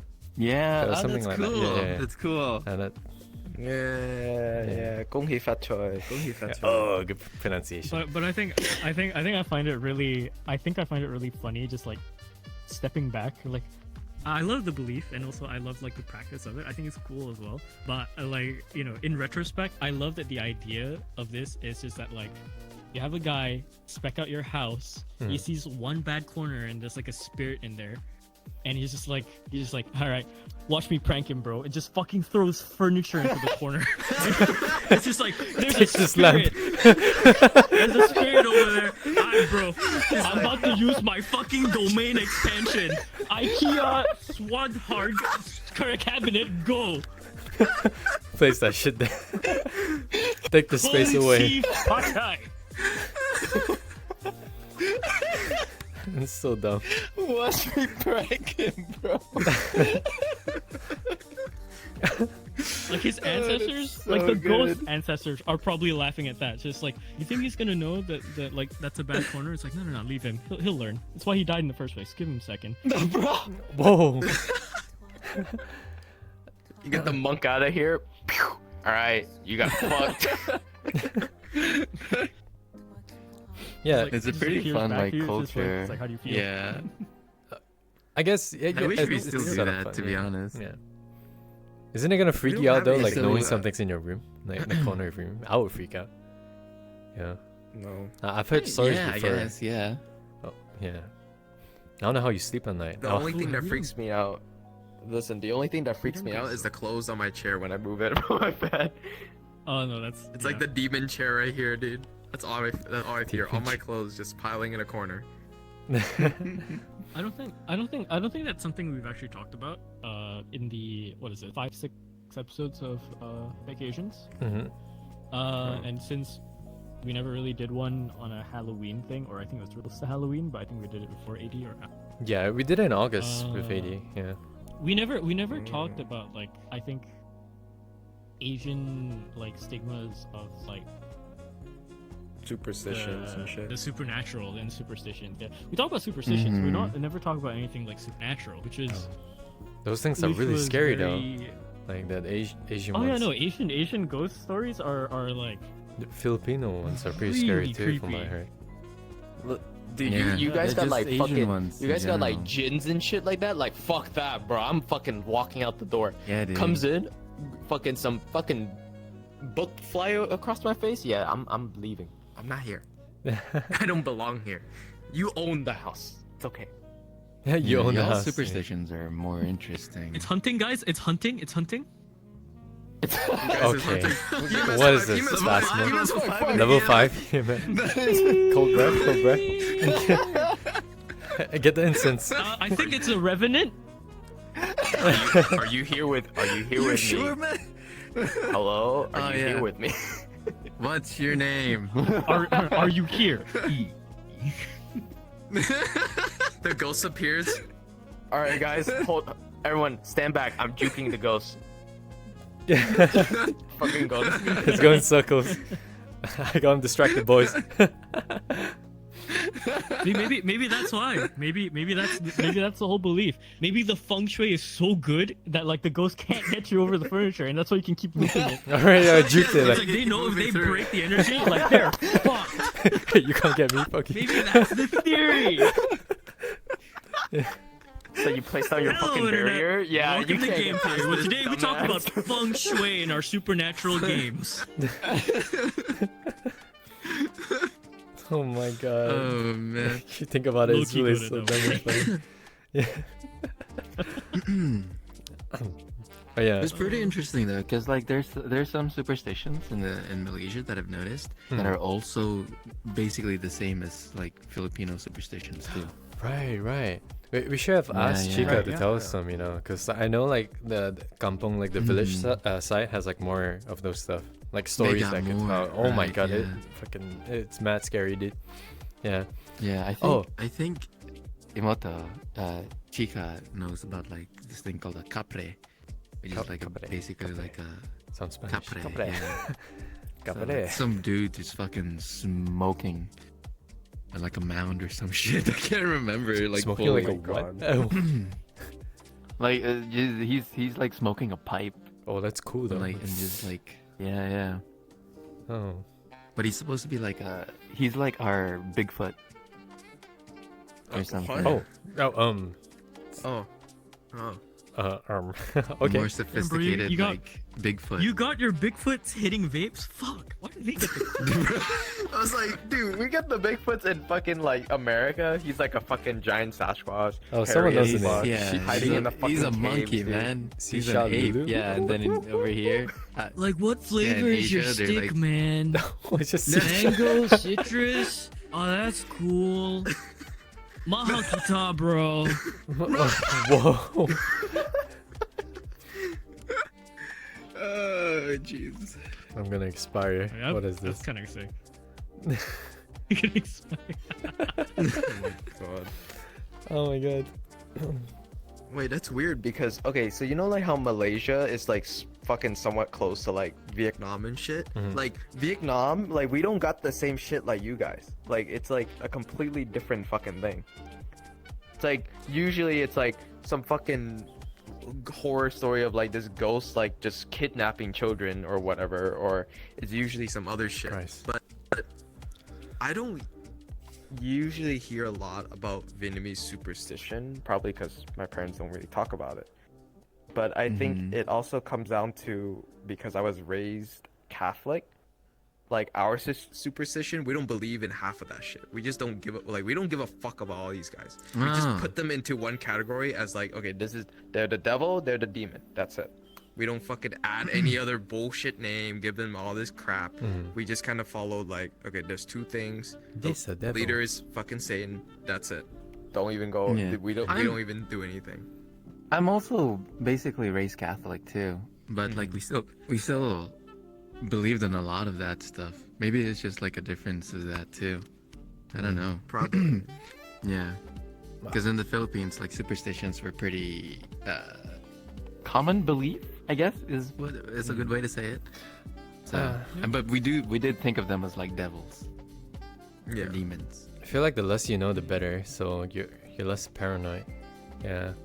Because when Yeah, you but- enter, Yeah. Pretty sure. it is fun. It is fun to know, but definitely scary. Like when you enter like a hotel room, like before you walk in, you have to knock like, is it 3 times or something? To basically let the spirits know that you're entering or stuff like that. I don't know. Yeah. Just knowing that fact is My kind of ass. Or scary. you Someone piss on a fucking walk tree, in the you have door. to say Yeah. tabi tabi. Please don't jump me Yeah, while you I'm are taking a shit. bullshit. I think all of us. I think all of us in Asia Please- have like please. the stigma. Do not whistle at night as well. Oh, listen. yeah. Oh god. Oh yeah, yeah. I remember that. Yeah, that's the same for me too. You know, I me, wonder- me What at is home, that? I'm Though? like, I forgot. I'm not sure. I think it's like it calls upon like a spirit or something like that. I don't remember. Yeah, I don't, bad I don't spirits. remember. During the Yeah, night. because Some it's bad like juju. it's like because the night is supposed to be quiet and peaceful, but like you're whistling, it's like a higher You're pitch like or a something yeah. that calls for them. Yeah. Oh, okay. Okay, that makes sense. Yeah. Pretty sure if it goes into Listen, like spirits, paranormal you're in my science, room. it'll Don't tell eat you my it's ass later. What the? Is it what? Whistles intensify. Oh fuck. Reverse psychology, man. Oh my god. Wait, hold up. I have a story to share if you guys want to hear the little spooky story. Go for it. So Please go on. I actually lived in a haunted house. Fun. And how I know it was haunted? Well, by golly, I'll tell you here. So one night I was hanging out with my friends and like my friend was just washing his hands at the sink and then he felt like a fucking tug on his shorts. And he's like, bro, stop fucking touching my ass. And I'm like, dude, I'm playing Roblox. What do you want me to fucking... I'm like, what? Like, I'm not even near you. He turns around. He's like, dude, I swear, you're touching my ass. Stop doing it. And I'm like, Bro? I sat here Bro this has a entire perfect, fucking perfect time. ghost. And we're football players. To be exact, we're football players. We think weirdly. Ghosts like freaky ghosts. Oh my god. Every football player is a little fruity, okay? Yeah. I'm just letting you know that, The Chad. most Every football freaky player is a It goes little a little fruity. frustrated, huh? Yeah. Yeah. So 2 minutes later, like he's sitting down, we're playing, and then we hear like a knock. We're like douche, douche. And I'm like, what the fuck? And I go out my room. I'm like, my dad's not home. No one's home. And then we hear it again, douche, douche. I'm like, dude, you gotta be shitting me. Like, is that a fucking like tree or like the house fucking creaking again? Not even a split second, the painting just falls over. Wonka. Dude, you should have seen me and my friend jump onto the bed and we're like, what the fuck is this? That's There's no spooky. fucking way. There's no fucking Yeah. way. And my friend's like, hold on, I got a trick. Downloads the fucking spirit box. The spirit box. He goes on No the way. spirit box app, places down, and he's like, are you in this room? Are you And then gay? it goes, yes. Yeah. And then he goes ask, what's my name? And then it actually says his name. And we're like, okay, that's a little freaky. That's a little freaky. There's no fucking way. Are you sexually We frustrated? leave, we sit out in the fucking, like, we sit out in the garage, we just talk, and we wait for my parents. Dad comes in, nothing happens. Two days later, I'm home alone. My door just opens. Out of nowhere. Just fucking opens. It's time. I'm not bullshitting you. It's like, you think this is a movie. The fucking door opens, dude. No, he's eating my ass. Hey yo, baby boy, it's time for me to collect. I'm here to pay my rent. Oh my god. That's so That crazy. ghost I has don't want to been in imagine that, bro. No. Continuing the story, I ended up like, okay, now this isn't really like really. It didn't happen IRL, but it happened in a dream. Okay. I ended up dreaming like I was like sweating. I woke up like fucking thirsty. I was like what the fuck? Like, why am I fucking so thirsty? Now, were you pegging your I dream? go outside to the living room. Sorry. Go on. Anyways, I go outside, and because I raised in a Catholic family, we have like a little tiny, like we have a shrine, we have an altar, like everything set up for the religious items. I turn on the light, everything upside down. There's a fucking pentagram on the ceiling. There's fucking fire all over my fucking floor, and I'm like, I What? fall to my ass. That I saw that in a dream. I've not I hate figured out the meaning to it ever since. Because I don't want to know. I said I don't want to know. You know, And then all of a sudden later on, supernatural shit happens. Things starts falling down. My computer starts fucking turning on its own. Everything just started fucking going haywire. I leave the house. I'm like, I'm gone. We move out later on. So it's like, fuck that. no, what you should have done is, I know Japanese do this, is they get like a bowl of salt, was it? And they place it in a corner. I don't know, something about it turning in color. That's how you know that something's in the room or whatever. Or something's lurking. Ooh. Yeah, that shit's a little monka-esque, but, you know, I've never seen it happen, you know, but it's an interesting thought. Yeah. Yeah. Yeah. Actual Well- Phasmo, man. Yeah.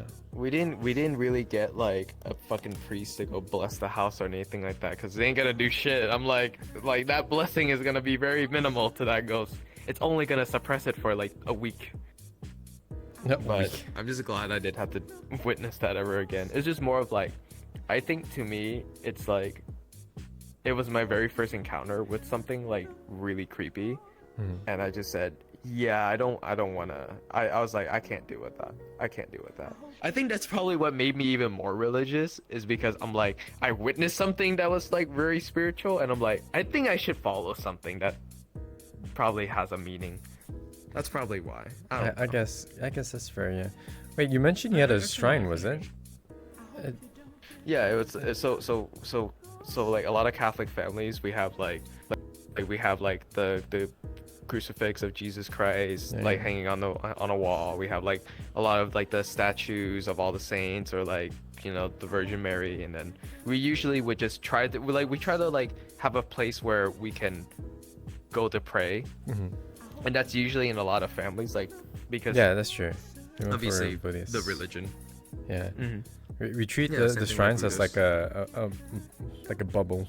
I don't know, like it protects the house, like a domain, you know. No shit can enter this domain. Yeah, Yeah.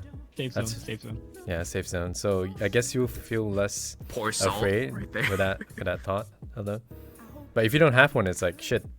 Your house is like a open door to anything that can just come in. Yeah, dude. Yeah. Feel Do free you to have one, welcome in, yeah. Mr. Lulu? We used to. It's Oh, you because s- my grandma. My grandma had a shrine, and always wanted a shrine anywhere Yeah.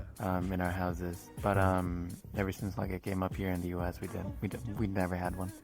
No But I god. think we had one when I was a kid. We had the Virgin Mary and like Jesus Christ on like a table, and we put rosemarys and stuff in there. But rosaries, not rosemaries. Rosaries. On Rosemary. There, but that's I about was it. Rosemary. I was like, what Catholic are you, bro? I use that stick on Yeah. the shit on my steak. Yeah. It's like, I'm gonna put garlic over here. Get away, vampires. Keep throwing the wrong herbs, you'll find one. I forget. Does this guy like thyme or does he hate it? We'll find out tonight. Leave it at the doorstep. I want to see what happens. Oh my god. Yo, I like this. You know- I you know like what this we scary should do? talk, man. No, Sorry. no, no. This is what we should do. Let's all, okay, me and Lulu, we come back, we go to Malaysia, ghost hunting adventures. Yeah, we have a couple Oh, for places here. fuck's sake, man. Oh, dude. Dude, That's dude. gonna be- Okay, listen See- here. If you have ever fucking Google, if you wanna feel like you're like getting a good laugh for supernatural shit, type up Arabic ghost hunting. Funniest shit I ever watched, dude. Okay, yeah, no. you That, there to that one laugh was or to be hilarious. scared? I just love how they like. I just love how they one man SWAT team the whole house.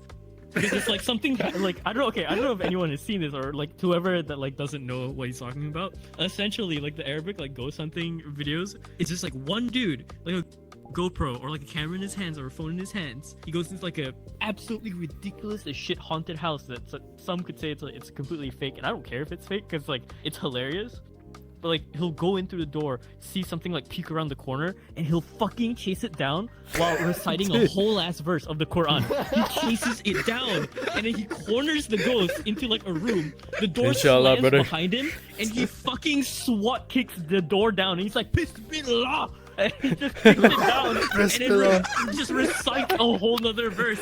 Like, he's my hero, bro. Okay, that'd be funny. That's heroic. If you had a guy like that while you're ghost hunting, shit, you'd never be afraid, man. Dude, you can't. Yeah. Yeah. I'll Dude, it's like an fucking- episode of I'll- Scooby-Doo, I'll- bro. There's no way I'll it's give real. that a shot. I'll give that a shot. Fuck, That's I'll so bust out the funny. door, go, "A'udhu billahi minash shaitanir rajim, bismillahirrahmanirrahim." a person And I'll just rapping. go straight into the door. Like, I'll go straight into the door.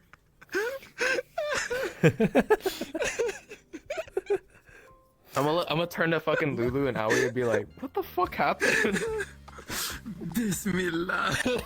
Even the ghosts are afraid of it. Oh hell no! I'm. I do If I was recommend you that guys ghost, watch I'd be this video. screaming. They're just chasing after it, bro. Like, no fucking fear, man. Like, holy shit. Like, they sound panicked, but they're running towards where the fear would come from.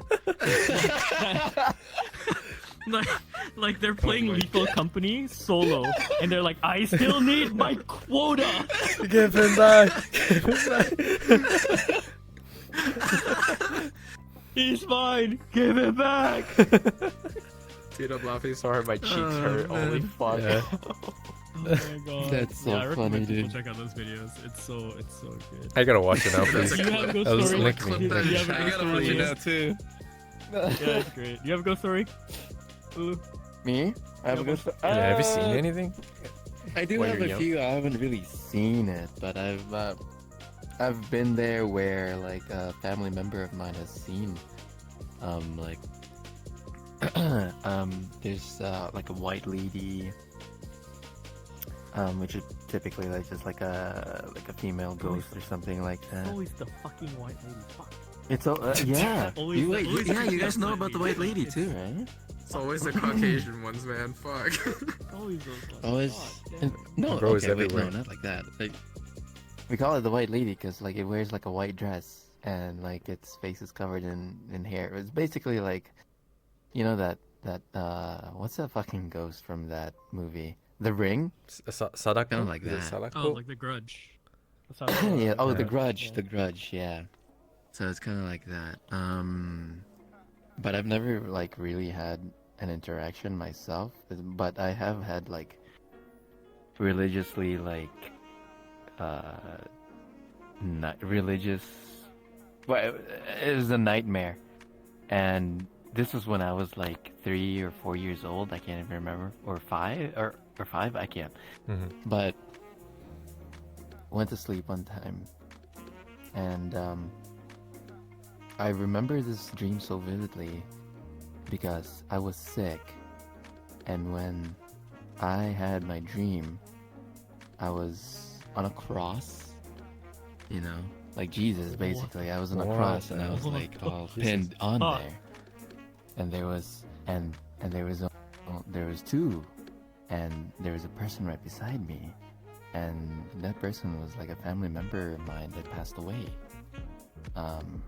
The only reason why I remember that is because it was I saw a picture, maybe like I only saw a picture when I was like 7 or 8 years old, but I saw the picture of my uncle who passed away very young, due to kidney failure.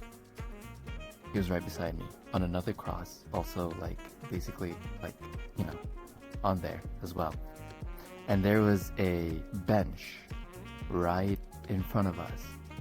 And in front of us was just our family just sitting there watching us and crying and all that. So I don't know what happened like before that nightmare, if I watched something that made me think of that or anything like that, but that was like the most scariest and the most vivid dream I've ever had. And there was also like these like heads, these gigantic heads like right behind us, just Jesus. staring at us What the and fuck? talking to each other. Bro, not me Like, two checking my heads. fucking room for any demons right now. Fuck. Yeah, dude. It was like so demonic. And like I said, it was like religious. It was like a religious type of like evil dream, and to this day I still think about it because like it was just like I just could not comprehend how like me, as like a 4-year-old kid or a 5-year-old kid, just even could imagine that type of situation, you know. So Mhm. that's always has freaked me out. Maybe the And phone story was off. I don't. Maybe. Who knows? I don't know. But I also remember like my mom just like feeling up my neck with like a warm moist like towel or something, because I was sick. Right. I was sick at the time, and she was like just wiping my head and like making sure that I Cool off and stuff. So I remember that part.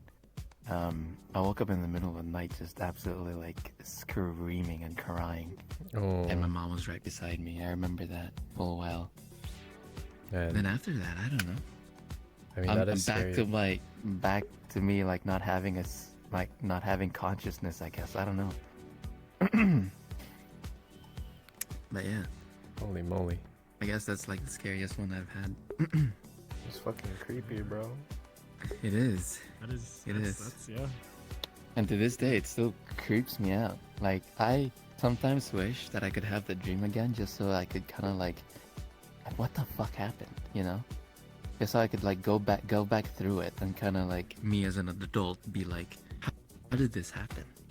Or Yeah, what like was you I thinking analyze it about? and you Yeah, you so I solve can analyze it. what started Yeah. it. Yeah. Mm. Like why that happened? Who were these people behind me? Why was my family there? You know, so on Are and so you forth. sure And you why want was to like replay this level?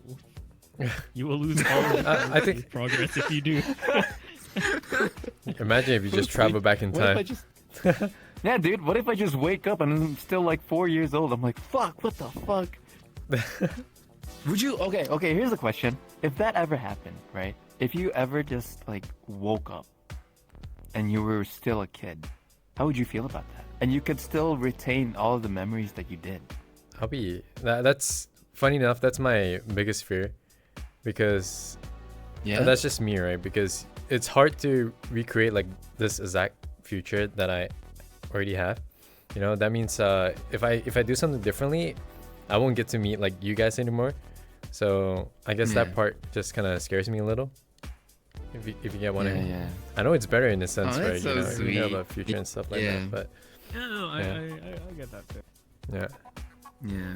I guess that's what I'm scared about too. Like, fuck, dude, the people that I've loved weren't real this whole time. hmm You know what I mean? yeah, That's what I'm scared of. If I just went back in time, if it feels like I went back in time and my mom is still there, my family's still there, the same people that I know in this dream are the same people, then I think I'd feel more comfortable. I'd still freak out, right. But I'd feel more comfortable that way, so I at least understand, like, okay, so they're real. Mhm. And everything that I've been thinking about is like, you know, somewhat related to my actual self as a person and as my life. Right. but if it was like totally different, I don't know. Trauma for the rest of my life. Trauma. Times Oh, two, shit. actually. Yeah, times two. yeah, times two exactly. You have to grow up. You have to grow up again. I mean, you could do so many things differently, but you definitely cannot replicate the same future. Yeah, Yeah. I guess that kind of restart is only good if you feel like, you know, you really fucked up in life. You You feel know, like obviously. you fucked up. Yeah, like you're alone, like 40 years old, no Mhm. family, still broke. Then I'll be willing to take that kind of restart. But other than that, I'm still okay. The way it is, yeah. Yeah, me too. Oh man. How about you, Azzy? Same thing. Oh yeah. Yeah. I'm scared of the Right. demons watching me right now. In the name of the Father, the Son, and the Holy Spirit, be gone, bitch. Do you guys ever like do this? Like you wake up in the middle of the night on. and you just stare in an empty corner, like pretend you see that spirit. Like just stay still and stare at it for a bit and then go back to Oh, sleep. wait. I can I see you, do bitch. have something. The about that. fuck? I do have something about that. That's It your wasn't dominance. it wasn't me sleeping though. It was me sitting at my fucking computer right there, and this is when my grandmother, she used to live with me in my house, and she passed Even away. I'm schizo. Okay, I need to mention this here. If I ever use the bathroom, guaranteed a life is lost. Just saying. But Huh? What? okay, every time I've been in the bathroom, I've always gotten a call saying, "All right, someone died." It's so fucked. Wait, what? I'm like, why am I getting this news when I'm taking a shit, dude? I don't understand. Man, how? Oh, so you've gotten like calls from your family or Mhm. something like this Yeah. person died so and so while you were in the bathroom. While you're dropping Yep. a nuke every time? Yeah. Bro, Yeah, bro popping had out a that coke can or son, something. This shit's alive. Yeah, that's shitty. Yeah, just... Reverse the action, maybe. It's never mind. Yeah. But okay, going back. Sorry. Why would you say that? Why? Why? Oh my god. I He did. Oh, he did the noise too. That's a clip today.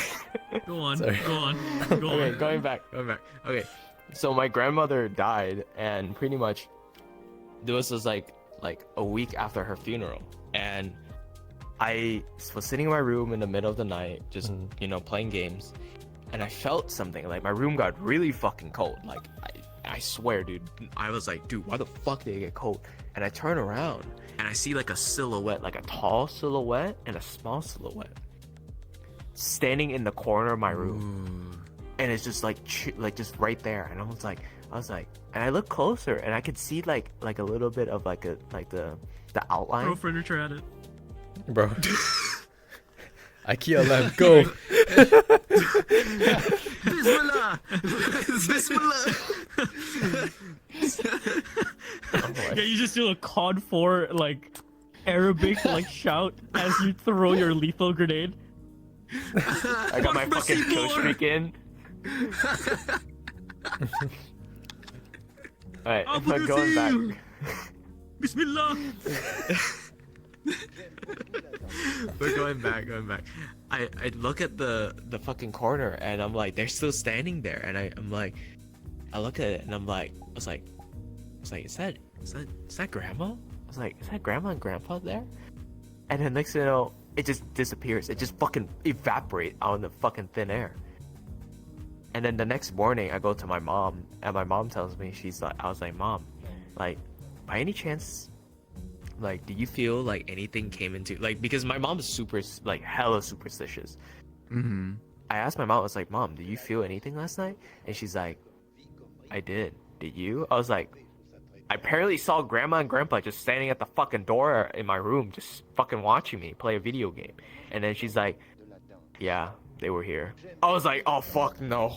Yeah, that Those are cooldown my was, ancestors just witnessed me fucking do the nay. Bruh. oh my god. But Maybe it's they were like, about to fully form. They saw you but do that. They're like, nah. but this is like the crazy thing is because my mom's like hella superstitious. So she's told me that she has heard voices before, and it sometimes creeps me the fuck out. Because my dad's side grandfather passed away, and I've always wanted to like I never had that experience where I could see him, or like I could give a fuck if he was just sitting in my room right now and I could see his silhouette. But it's mainly like my mom said, like, I heard his voice when we were at this, like when we were at his like the cemetery and we were like visiting him. She's like, he's here right now. I was like, what do you mean? She's like, he's Nunca here. vi. And then I was like talking to my grandfather. I was like, I was like, I hope you're proud of me. I really look up to you, and you're like my role model. And then my mom, like a couple days later, say, like, he is proud of you. And like, I didn't even say it out loud. I was saying it all in my head. And my mom just goes, your grandpa is proud of you. And I was like, what? Like, what are you talking dude. about? And I'm like, and she's like, he heard you. I'm like, what the fuck? Like, He's reading my thoughts. he's reading my thoughts? Oh shit. Wait, I'm shitting. think pure. Dude, I went from unwholesome to wholesome right after that. But yeah, that's I don't know if it's real that people get like the sixth sense bullshit, but like Yeah. sometimes I feel like people got some fucking powers, I guess. I don't know. I I would like to believe I that. Yeah. think it's pretty I like to cool. think so I like to too. believe Yeah. it too. Yeah. If anything, you know. Yeah. I think it's Uh, I think it's nice. I think it's kind of wholesome Mhm. in if you in know a where to- way. know where to look, yeah. Mhm. think of the deal. What? Oh my god, Never, Pesky said, "Are you winning, grandson?" Never mind. Never fades away. mind. It's like Gra- he's fine. Oh god, I hope my grandparents don't see Grandfather me seat. doing shit in VR. Dude, my grandparents. That bro. Brother. That Why do you look like that? I feel like that alone,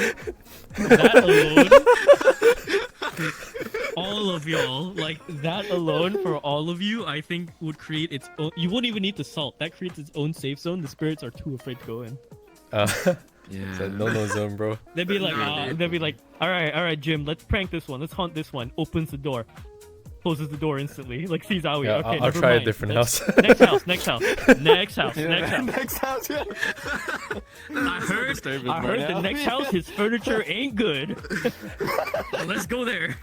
All right, Bob, let's go. Fuck yeah, man. God, man. Christ almighty. Jeez. No. What is it? Okay, I'll jump to my quick ghost story.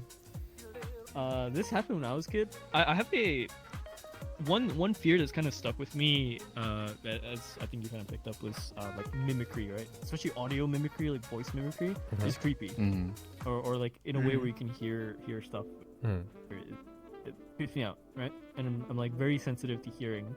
Right. So this happened when I was a kid, maybe around when I was 12. I think I was playing over at one of grand uncle's houses. Is he cutting up? Very big, Oh. like property. He is there. cutting like out. it's very big, yeah. Like it's big, very big property house and stuff. Mhm. I was playing in the hall. I was playing in the one of the big kind of like halls that he has in the house. Right. And like as a kid, usually you don't think too much about, you know, the supernatural. Maybe like if you're a kid that kind of grows up on it, or like you're made aware of it, Mhm. you get tales, right? You get tales, you get stories, right?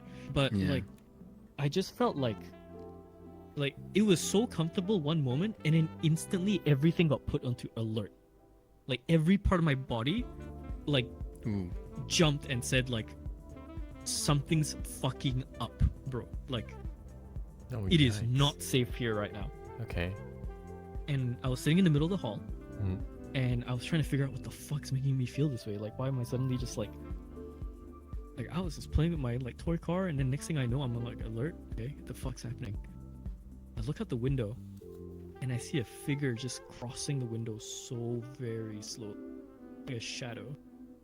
Mind you, it's like 7 o'clock going into like the evening, right? Mhm. And I'm like, oh hell no! Like I was freaked out, right? And I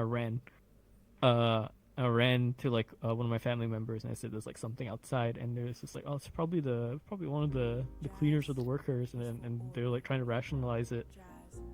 Later did I only find out they had no workers stationed that night at all. It was all family, and they were all That's somewhere else in freaky, the house, in the kitchen. They're either upstairs. It was only me and one other person downstairs, Mm.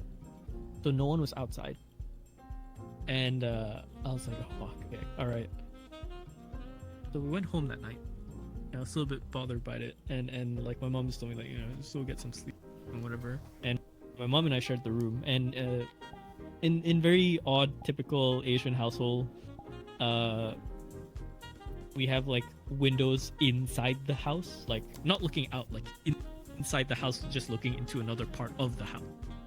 Right? Mm. It's like just one of those kind of like natural light kind of things. Like this part of the room needs natural light or whatever, so you have this window Right. there. Mhm. Right. In the middle of the night, I remember waking up around like 2 or something. I remember looking at the clock because it was like a glow in the dark clock, Mhm. like 2 or 3. And and I felt cold. I felt like really cold, and it wasn't the AC.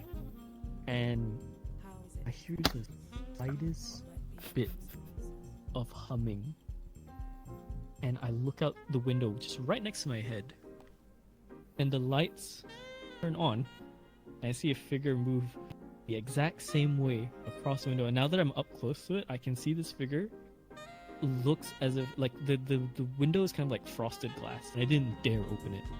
It's one of Oh, those like flip God. windows where you can like flip it open. I Okay. didn't dare open it. I saw this figure cross my vision, and it looked like she had long hair, and like her hands were like in a prayer motion. She crossed the window, and I like she was going towards the door, and I thought I was gonna hear a knock on the door. Lights went off, and I was just like, "That's it. It's gonna come in." I didn't hear anything. I just hear the humming slowly fade out. Next morning, like I was like talking to my mom, telling my mom like all panicked, like, do you hear anything, see anything? It's just like, no. And it's like I nothing. And it's like, hey, I asked my grandparents who are in the house, and it's just like, you go out to get water in the kitchen or anything, because that's like the way to the kitchen. And then my grandfather was like, no, I have water. I have a flask in my room. And my grandmother is like, I stay in the back, so I wouldn't cross that way in the kitchen. You would have heard the kitchen door open only. It's just, oh. And my mom instantly kind of went through like one of her old books, and it's just like, oh, there are cases where if you don't particularly ignore a spirit, it will follow you. That bitch yeah, followed yeah, me yeah. home, bro. Yeah. Ooh, yeah, they did. I didn't. Nothing else happened afterwards. But that was like the only one story I have. These days I'm a bit more brave. Like shit, you asked me to go get water. Like my downstairs kitchen right now is like completely dark, but I'll go there in the dark without a care. I mean, you have cats even around. though Huh? this house, my current house, I have cats around, but this house also has like history. But like I go with the mindset of like, if I don't bother it, it won't bother me. Hmm. I won't dare, man. Like, I'll just get my water and shit ready throughout the night. Fuck no. Yeah, I ain't no walking down a When I dark was hallway. like, yeah, when I was a kid, I never like walked out of my room during the Yeah. dark. I Yeah. was way too scared. Dude, I, Mimicry. like if I leave my room, I'm like a fucking like Black Ops 6 character. I'm a fucking gun and flashlight in my hands. I'll be like, all right, scan the fucking surroundings. Let's see. Yeah, Alright, you in there. clear every. I single clear the corner. room. Yeah. But But like, that's the do thing. you ever what feel if- like? w- Go ahead. Go on. But do you ever feel like when you're like in your hallway, right, that there's something always behind you, Yeah, always, man. like getting ready to just Oh, pounce on always. you? Yeah, dude, especially when you're always. trying to switch Yeah, off the lights behind you, so you start like racing Yep, with it. exactly. Yep. Dude, yeah. Oh yeah. Yep, that's everyone. Yeah, that's definitely an I I international still thing, hate the man. dark to this day. Yeah. Yeah. So I do that in places I don't know. Hmm. In places that I do know, what I've done to actually kind of combat that fear response of being in the dark almost instantly Mhm. is that I stay completely still.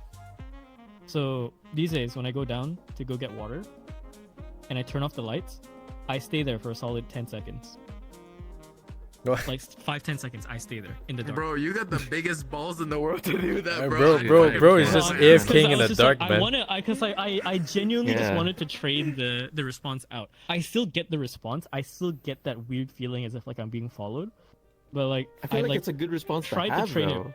Yeah. yeah, it's a very natural response. So that's why like I tried to train it myself, but it's just like, okay, I'll be really realistic about this. Dude, I you're gonna don't get want to, like sexually crash into the assaulted in the stairs. dark just because you were sitting The- there. the for, ghost like, is 10 feeling seconds you by up, a man. ghost, man. Damn, boy. Yeah, just I'll Thanks for I'll standing fucking still. throw furniture at it. I don't know. I'll be armed with a chair as I go down. The ghost is behind you. They're like, hello, baby girl. BB. I'm like, fuck no, dude. No, I'd run immediately. No, Stare at a ghost, man. That's when I Assert tap dominance. into the inner Arabic, bro. That's when I tap into the inner Arabic. Bismillah. Like you guys stayed over. All of a sudden, you just hear me downstairs, like all muffled, just going.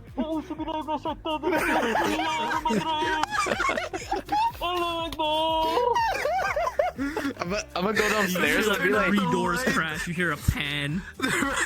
I'm gonna go downstairs and be like, what the fucking fuck? fighting. Yeah. Taste my I'm just Quran, you fighting- demon. Fighting for my fucking life, bro. But like it'll be so fucking funny. Just how like it just turns out, you know. It's like you guys be like freaked out, you know, like in like Phasmo, Oh yeah, where yeah. like everyone's like sitting in like the van, Yeah. right? Yeah, it'll be Yeah. like that. Like I would like walkie-talkie like to you guys from the kitchen. I'll be like, guys, I swear it's here. I swear it's here. It's over here. It's hunting. No, I'm hunting it. I'm hunting it. It's a revenant. I swear to God. Over and out. Holy roleplay. Shit. It just cuts out. It just cuts out in the middle of that sentence, man. That's all we hear. Guys, I think it's a revenant. Exactly. Yeah. He's gone. He's like, yep, they got him. Ruh-roh, Raggy. Fuck.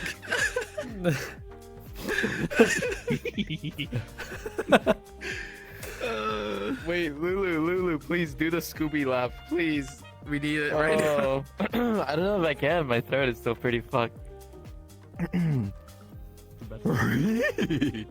Oh my god, it's so good. Like Scoob. Zoink, I Scoop. think it's a revenant, Scoobs. Like Zoink.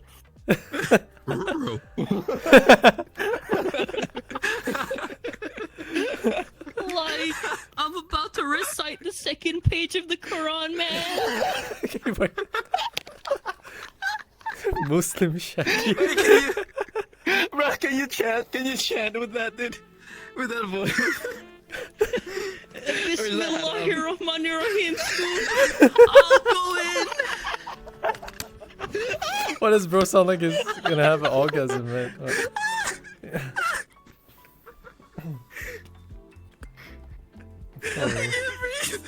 I can't breathe. Oh my god.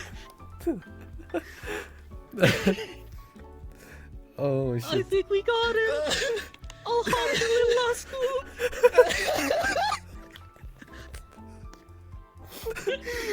Oh my god. I'm Fucking dying. I'm fucking crying. Bro, that's gonna be the new meta. I'm gonna go into my kitchen in the middle of the night as a halal shaggy, bro. Bro. That's aura. That's fucking aura. Like, fuck the feng shui, man. That alone will make the Listen, ghost like I scared said, of away me. for sure. Yeah. Listen, like I said, The fucking house hunting idea in Malaysia ain't a bad idea after this. Let's do it. It'd be pretty funny. Until one of us gets kidnapped, man. You look behind and Yeah, one person just lose disappears. track. Oh man, that shit's the scariest. Yeah. Nah, it's not. be like, Zoink, Scoop. Lulu? bro, yeah, No, it's worse It if they would be disappear me. and then you run into them. You run into them again, and then like something's yeah. off. But like, yeah. Oh my they'll god. act Oh. Like, hey guys. Where'd you guys go? You know? Bro. Wow, that's scary. That'd be freaky, right? I got replaced by a ghost. Yeah, or we find you like Blair witching in the corner, you know, you're just standing there. Oh, Fuck yeah. that. Oh, fuck I that. break my neck just to turn around. Yeah, oh Ugh. god. Nah, sorry, bro. Like, if that's still you that's being possessed, you're getting a fucking IKEA chair to the head. Sorry. I Level wouldn't break. believe you, man. The combo, you know? Right hook, left hook, uppercut. Yeah. Fucking chair slam. Yeah. Chair, table, whatever, man. Lamp. I don't know, man. I will fully understand. Don't worry about it. Visiting haunted places, it's like, it's just the thought of it is scary because I don't want shit following me back. You know. bro, Oh, yeah. that's the I think- whole. I That's think the still goal, my bro. fear. That's the. That's not goal the out. That's not the goal, man. homie. I don't want to bring that Shut shit up. back It's here. like, bro. unless. Look, unless it's like an amusement haunted park where, you know, where like obviously everything's set up, right? I will not go. Yeah. If it's like an actual haunted house. No shot. No, I think like even as much as I joke about it, I think like I would stay very, very clear of said place. Yeah. Even being around them, like just like 30 feet, 50 feet away from it. Sorry, I thought you said D&D measurements. 30 Oh, feet yeah. away.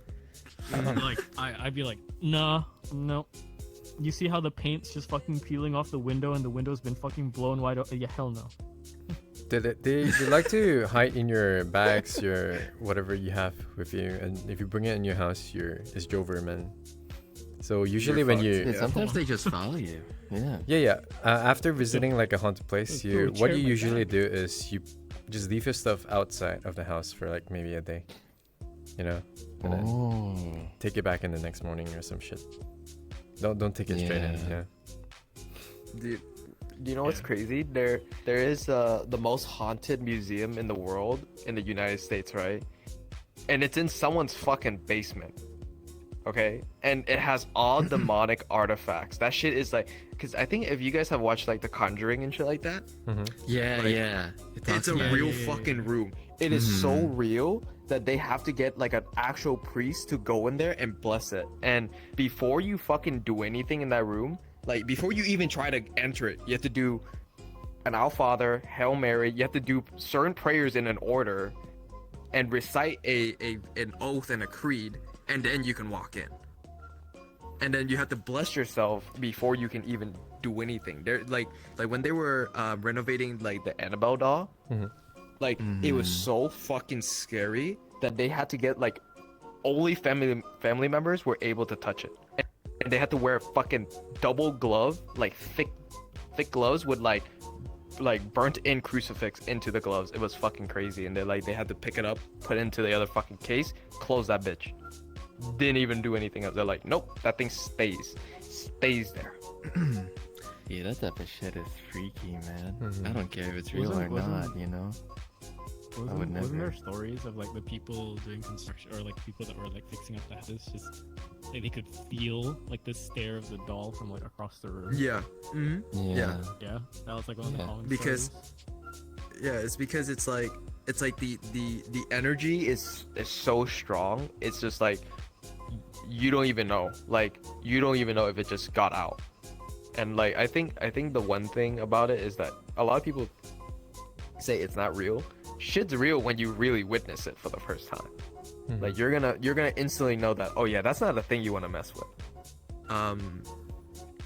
But I don't know. I think it's crazy how like we have like, you know, we have our mortal lives, but there's like a whole other world that we can't see. We can't even see. We're coexisting, I would And- say. Yeah. Yeah. We're like exactly like we just coexist with them. What if we are And I- ghosts to and I- them and I and don't know. they're ghosts to us? You know, like this type of shit. That'd be funny. You No, we imagine? never know. Maybe. Yeah.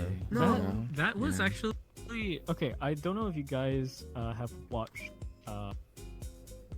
Light Shop. It was a Korean series that came out a while ago on Disney Plus.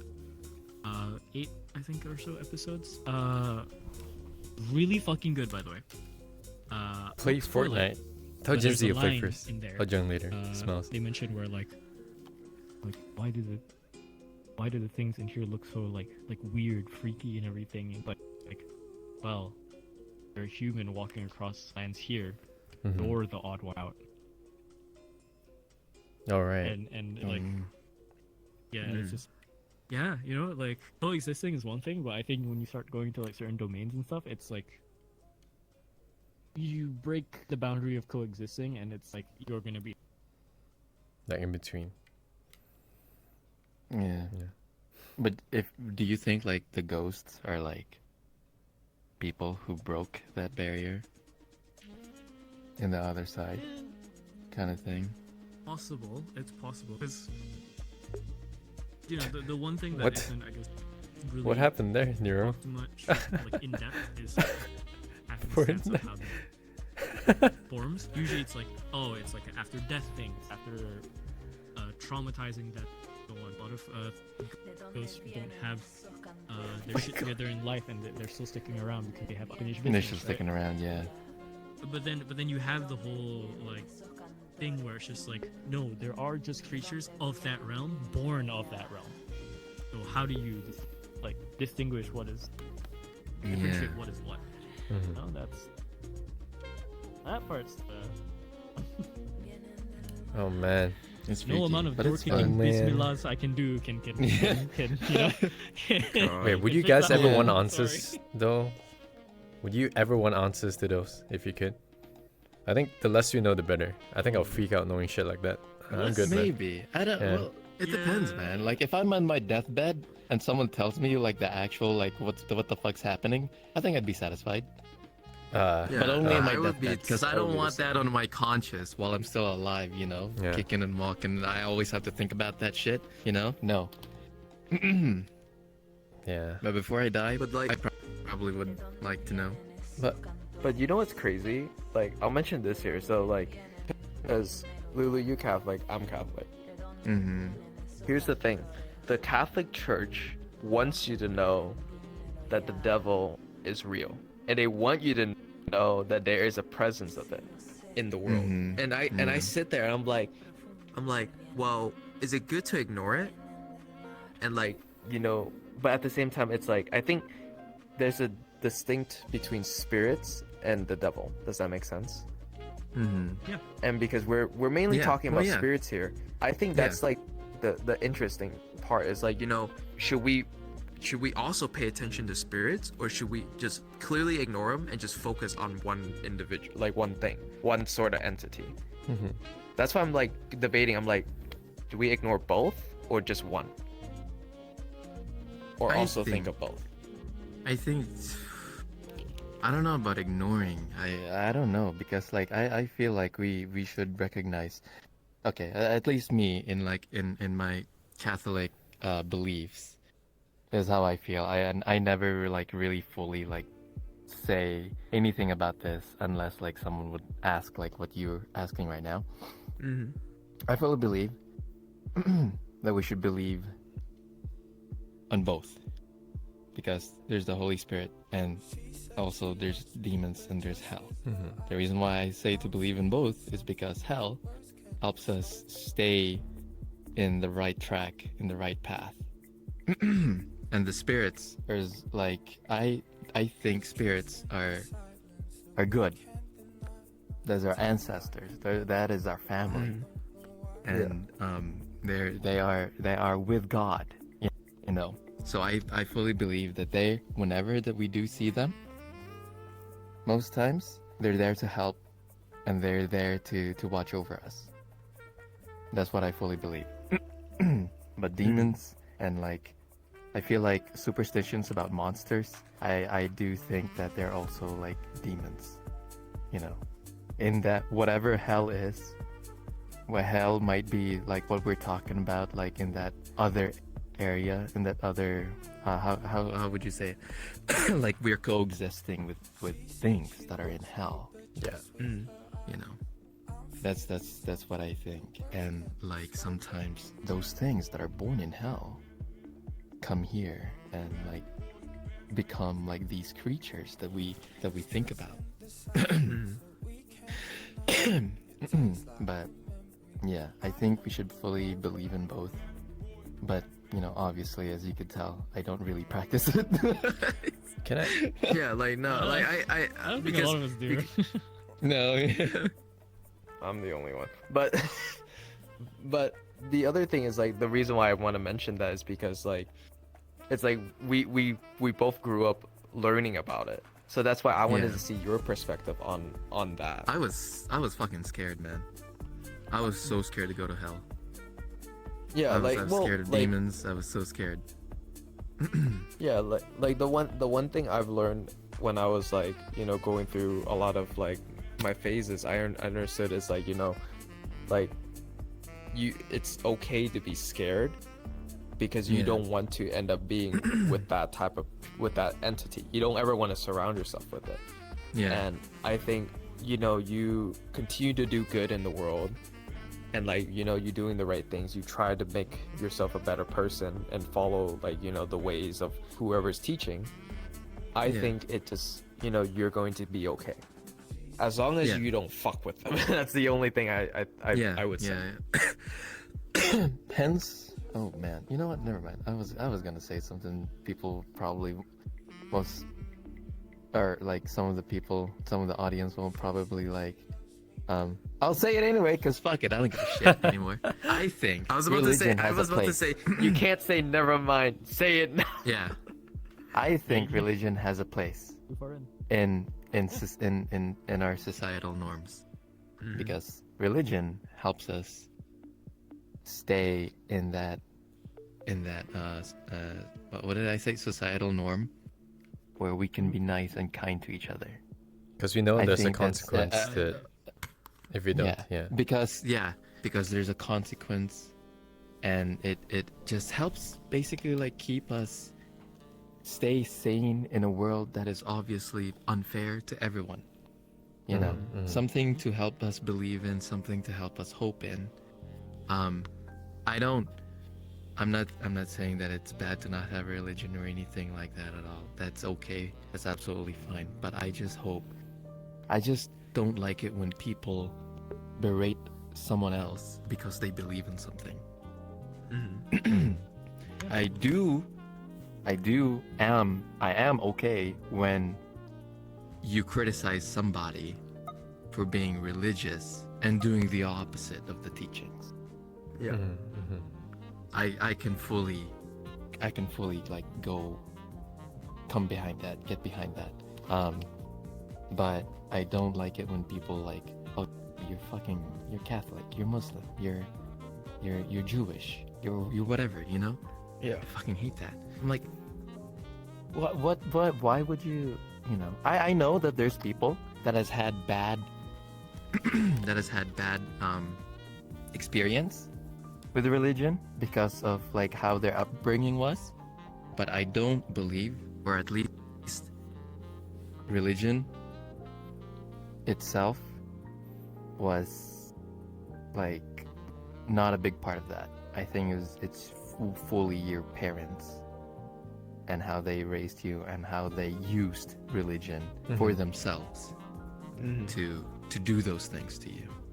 Yeah, and it's also, it comes down to like a big factor, and I don't mean to cut you off, I want to add on to it, is because like when I was younger, I was hella like bullied, traumatized, and I ended up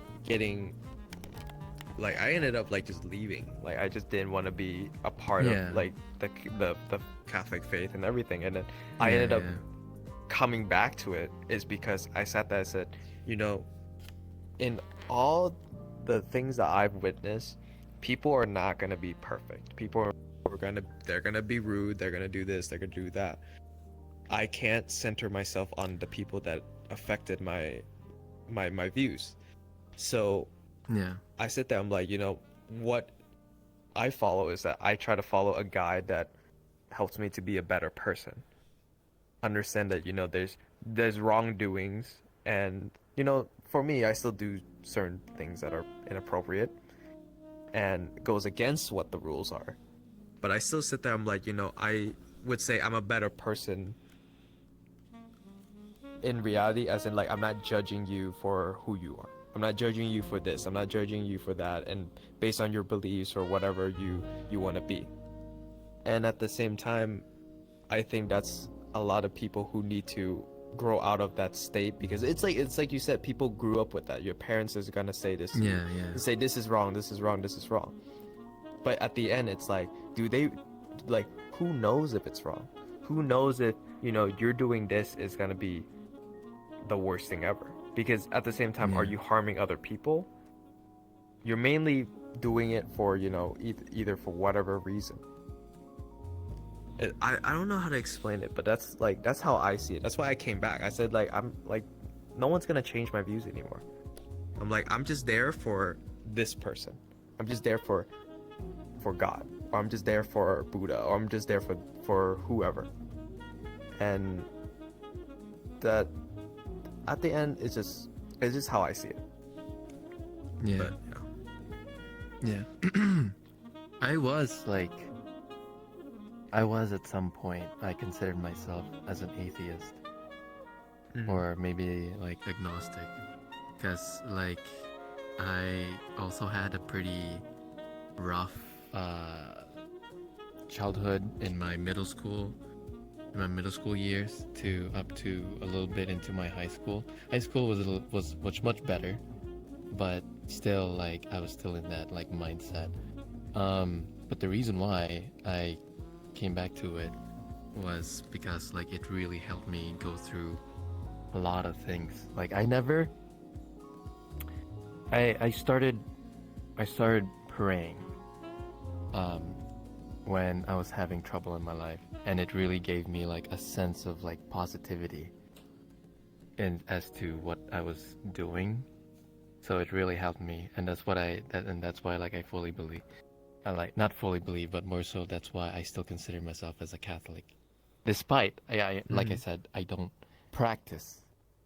I don't go to church. I don't like pray every day. I don't like I have never like confessed my sins since I was in like elementary school.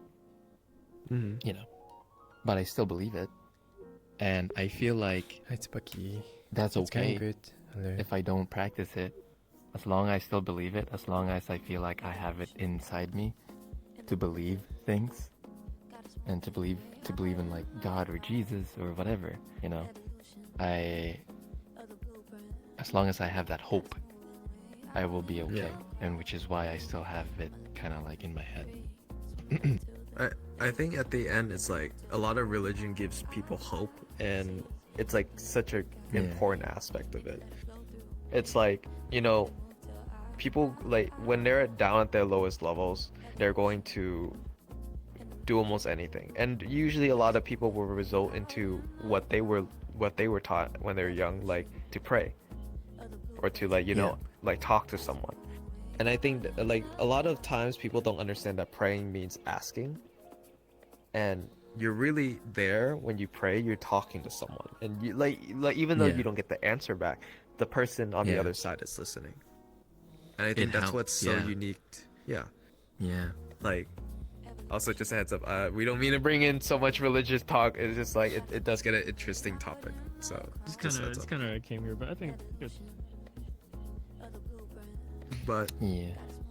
at the end of the day, I think it's like like whatever you believe in, like as long as you are doing the right things in life, and you're doing a positive, like you're making a positive impact and not just being a fucking asshole, then that's all, like by all means do your thing. Yeah, that's all that matters, right?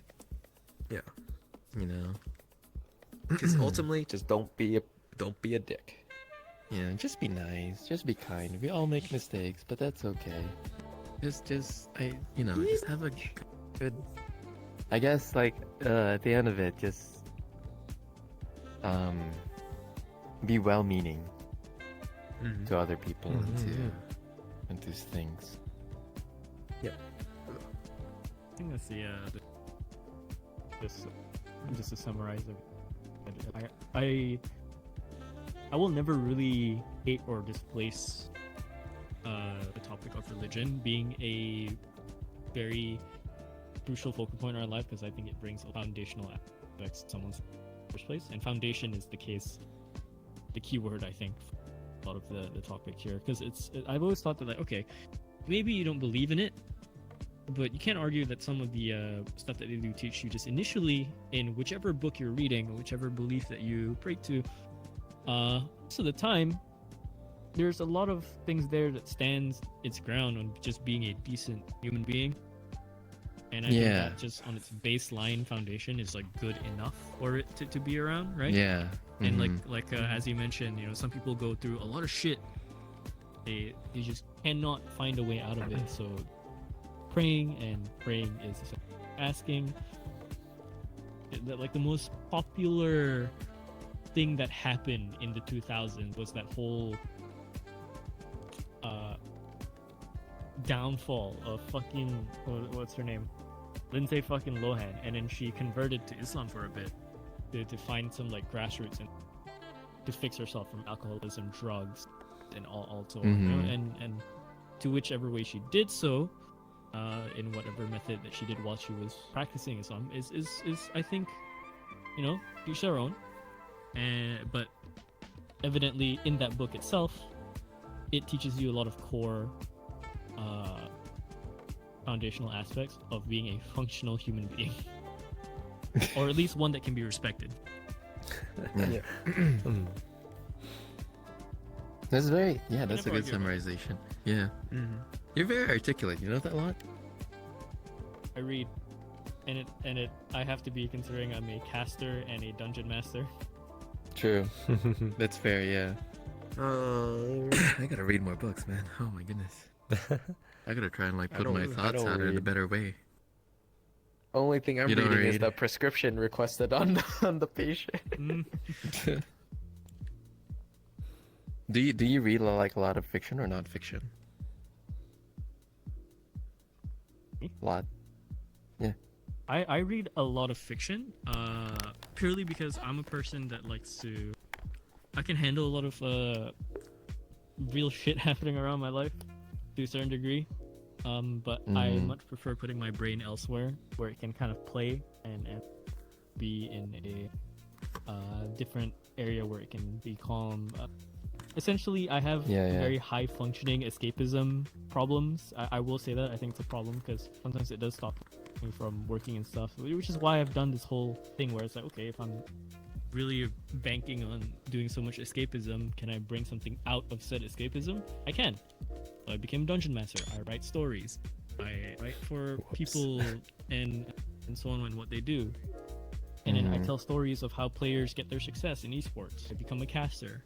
So I think that's like one of my strengths that I can do, especially being so evidently whitewashed and not properly Malay and speaking so much English. But I think there's a positive to that, so I do that. And if anyone is curious, I'm reading 2 books right now. One book I'm reading is called The Traveling Cat Chronicles. Traveling cat? It's called The Traveling Cat. It's a book by a Japanese author. Very, very interesting book. Let me see if I can find it. I think Traveling cats. it's The Traveling Cat Chronicles by Hiro Arikawa. One of the best books I've read in a while, and it's just about it's a story about a man and his cat. And the cat has a full personality, looks at the world a different way. The guy looks at the cat, thinks about stuff, looks at the world a different way, and the conversations are very heartfelt between a man and his companion. And usually you find that in like books with or stories with like a guy and his dog. So one where it's with a cat, it's a bit more. There's an intimacy in the human and animal connection there, in the way they write it. It's so different, and by a Japanese author, they like cook, because Japanese like euphemisms and analogies are so very deep, because there are certain things that they can write in their own language that just cannot be translated, right? A lot of poems and a lot of what's the Japanese poems again that's like in sevens? I forget the name. Haikus. Fuck. Haikus, Haikus, right? yes. Haiku. Yeah. Haiku. No, yeah, not the anime. Yeah. But, Oh my god. but what is it?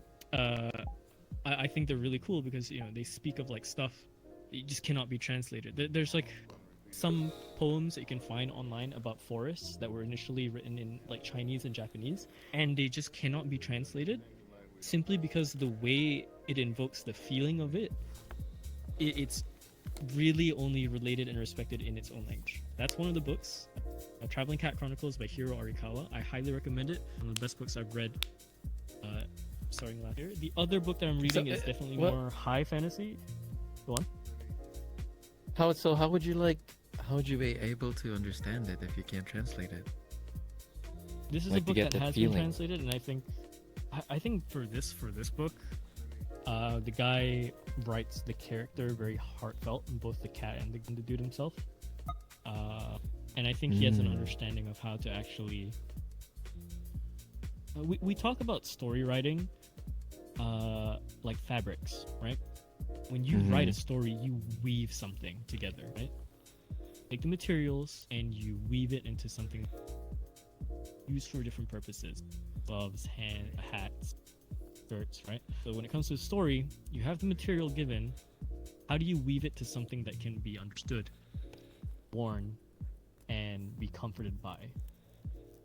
So on like that. That's what I like to think about it as. When you're writing story, you're weaving essentially your fantasy and the reality of what happens, your own words, and you describe it out forward, put it out to the. It's nice how you've used. That's what there can be understood. Yeah, it's nice how you've used your weakness as a strength for you, and for your like. It's the struggle that I find comfort in. And really quick, the other book that I'm reading, it's a bit more high fantasy. It's called The Last Unicorn.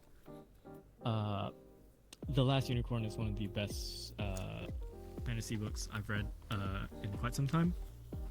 That's saying a lot because a lot of fantasy books do exist, a la Lord of the Rings, Mistborn, a lot of other stuff as well. Last Unicorn is actually there in the top 100 fantasy books sold in all time.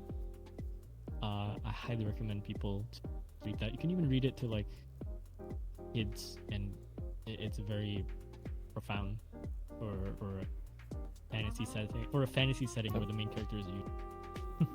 I'm writing it down. I've watched. I have read a few fantasy. Yeah. I've read. I've actually started just getting interested into reading books. Last year, I've read 3. Well, actually, does it? Can you count it as their sequels? I read Red Rising, and I also read Where the Wind. The Name of the Wind series. I read both of those series last year, and I still want to read more. Yeah. The whole saga is, I think. I tried reading another one, but like it seems like things have just gone so busy, and I've been so kind of off the last few months of that year that I haven't been able to touch it. But I want to get back into it, and you made me like you motivated me to getting back into it. like people picking up. I found very quiet comforts in it, genuinely. After my last 2 years, as happy as everyone knows that I've been, I struggle a lot of things. And one of the best things I have that I'm very privileged by is the fact that I can access escapism very easily. Books, video games, podcasts about Asian stigmas with friends in virtual LAN, music. You know, it's like I'm very blessed and very privileged to have these things available to me. I can't imagine people that can't do it, where they're always faced with reality like 24/7, and it's like, you know, for some people they're okay with it. Some people it's like their jobs. I think for both of you, you and Azzy, like you guys do medical work, so reality is in your face a lot of the times, and quite sometimes it's the very tail end of said reality, right? It's the most bleak thing the way like to look at it, but even then, it can only take so much before you quite literally die a first death. In some form in your head, and I think stop yourself from going to that. Other places, in some way, I'm also pretty addicted to escapism, but like my type of escapism. God, Jesus, I can't even say it correctly anymore. Is obviously music, drinking, partying, VR chat. You know, not very healthy, but. And of course, like drug abuse is also the escapism. To each their own in moderation. I use. See, that's the thing. Sometimes it's not even in moderation for me. So. Yeah, and that's like the biggest thing in the medical field, and like almost any industry. It's like, but we see it more in like medicine, cause I have friends who are like RNs, LVNs, and like they like and like PAs and doctors. They go to raves and they're like fucking like drugged out. Like some of them are like doing drugs, they're fucking high as fuck, and it's because like they go through a lot during the days. Like a lot of the times I've witnessed it, it's like you see more, you hear it more within the medical field, is because like a lot of the times people in medicine do such like they get overworked. The term overworked, underpaid, it's like, it's a very big thing that we hear all the time. And I think that's another big factor. It's like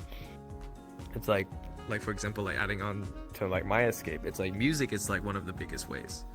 Like music before work or like after work, it helps you just, you know, relax, clear your mind. Or like for me, what I really do, and I've done it from the beginning when I started working, is taking a walk during my lunch break. Like I'll go for a walk and it clears my mind because I get to really think about, you know, what I did today. And I think every time I went for a walk, I've always felt so happy that I was like, I'm thankful to be where I'm at and to be able to have a job or to do something that is actually very helpful to other people. And I don't know, like I always recommend one thing: if you ever need to, go for a walk. Like, don't stay at home, go outside for a walk. Like 10 minutes is it's good enough. And like that's a big factor to it. Or like reading. Another thing is like reading. Like I think the healthiest way to really take in of like escaping is reading. And then like I've been doing that. So I think walking and reading and just being more away from the technology and everything helps. Yeah, anything that With helps your you mind. mentally or physically. Yeah.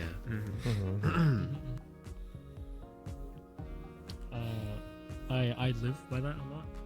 One of the things that a lot of my friends I think know about this is that like I have this project with my room that I'm doing. Actually, I've been doing a whole makeover and comfortable for people to be here and like for myself, primarily for myself.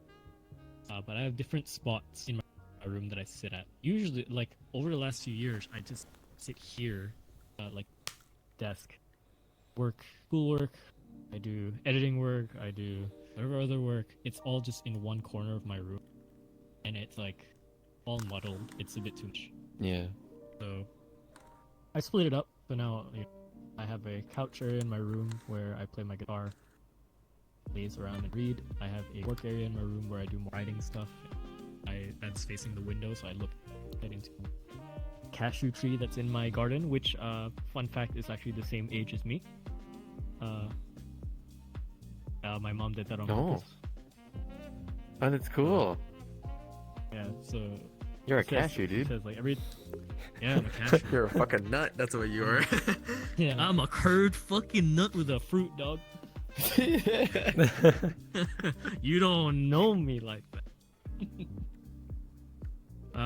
Yeah, it's like I have different spots in my room to sit in for different purposes. That's pretty healthy. That's really nice. Yeah. It just Man, I helps. gotta It just start helps doing organize that. your head. Yeah, me too. Because like everything It's is in one spot for me too. It's like I got my desk right there. I reside in this corner, nowhere else. Yeah, Oh man, same. just sitting somewhere else is so much nicer. Doing the same thing but sitting somewhere else just has Yeah. it's enough. Sometimes that's enough. Like you said, like just like head's messed up, go for a walk. Genuinely, just go for a walk. Like, it will do you wonder. Yeah. And like, oh my god. I'm okay. You know what's the funny thing? I'm sitting here across Lulu, and I can feel like we're both trying to not break the HIPAA law and be like, yeah, this is what happened the other day. I'm like, dude, I have so many stories I can tell, but I'm like, no, I can't say any of it. Fucking nope, Yeah. can't say it. I'm like throwing There's out the a lot. fucking window. I'm like, can't relate to that story. Nope, not today. But the other funny thing is that, you know, the walking part, I can say this here because I work with an actual psychologist at my place of employment. He's told me, he's like, if you ever feel like you need to like cool down or do anything, go for a walk. He said the first thing you should think of is go for a walk. And I was like, I didn't realize that like more until like I actually started to think about it when I went on the walks, and I was like, oh shit, like it actually did help. Like a lot of that advice really helps because it kind of calms you down and centers you into the world again. But it really is a leading factor to, you know, happiness or just, you know, being more with yourself. And I think a lot of the times we get so distracted with, you know, society. You know, we have social media, we have electronics, we have, you know, different substances. Weed. I think it's just I think it's a good time to like really come back to being very simple. Like, don't Your toilet Like, safe space. put everything away Swimming. and do the things that is very simple, because you want to take it in everything that you can. Like, for example, what Lot said, like, you know, sit at a different spot in your room. And I think that really does spring out a whole different energy for you. Yeah. And at the end of the day, from here on out, I'm gonna start doing that. I'm gonna use my beanbag more, because I use my beanbag for VR. I think I'm just gonna move it right here in this corner, leave it here. It's not in the way of anything, and I'm just gonna sit there because like there's bright light, and I could read. I can just kind of sit there with a cup of coffee and, you know, just relax. Just not, Yeah. and then not worry about whatever's in front of me. My Just- computer, I can fuck off for a minute. Yeah. Just It- like it's focus important. on your cup of coffee. Just yeah. Mm. It's nice. These are some really good advice. Yeah. It's it's a shift of perspective, I think. The kind of science behind it, and that helps a lot. One of my favorite poets. He's an Irish poet, William Butler Yeats. Heard of him? But he's one of my favorite poets by like through and through. Some of the stuff that he's written. One of his poems that he wrote a long time ago. This dude lived from like 1865 to like 1939. Just so you know, that's how old this is. He's a person that gets inspired by very specific life, death, flowers, nature, the usual stuff you find with poets. But the way he describes them is very, in a way, extra planar. You know, like it's just there's a certain aspect of it where you do have to reach more into what he's talking about. Like you have to be in his shoes to see what he sees, and it's not just a poem that just kind of reads out to you. The poem is called "The Lake Isle of Innisfree." It's about like 3 lines. It just goes like this: I will arise and go now, and go to Innisfree, in a small cabin built there, of clay and wattles made. 9 bean rows will I have there, a hive for the honey bee. Live alone in the bee loud glade, and I shall have some peace there, for peace comes dropping slow, dropping from the veils of the morning to where the cricket sings. There, midnight's all a glimmer, and noon a purple glow, an evening full of the linnet's wings. I will arise and go now, for always night and day I hear lake water lapping with low sounds by the shore. While I stand on the roadway or on the pavement's gray, I hear it in the deep heart's core. Hey mods, That's are you seeing Lake this? Isle of Innisfree. All the And I mod love just blocked that poem something that simply someone because just it's like, wrote. you have to be in his shoes. Kick W. Know what the fuck he's talking about. And when you know the story, the fact that like he was uninspired until he just quite literally, like I said, just took a walk to Lake Industry and was just like, I get it. I know what I'm supposed to do. That's what came out. It's very simple. I like the way you said it. Yeah.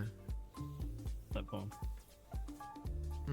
Yeah, I think I'm a change. I'm reformed. I'm reformed today. Oh, I'm you're gonna a better bitch. my ways. What the hell? What happened to being nice to people, man? Yeah, fuck you, I Howie. forgot about it already, dude. I forgot about it already. Yeah, whatever. Sorry, Jesus. Alright, I'm gonna go confess my sins to the free internet. About to go kick down another door. Here, we get a Bismillah prepped. We are back. Bismillah. Yep. We talked about a lot of interesting things. On this Yeah, podcast. Oh yeah. Oh yeah. Yeah, it's probably one of the I think longer this episodes. is- we've I didn't think, yeah, I didn't. We, like, get a little bit into, like, serious topics.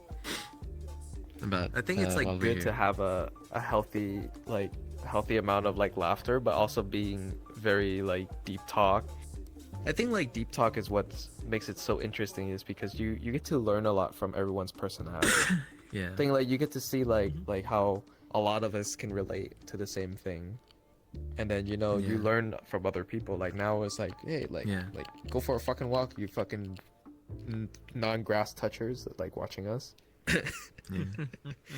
I mean, that's basically what touching grass is basically like, right? Like that whole conversation that we just had. Don't touch grass.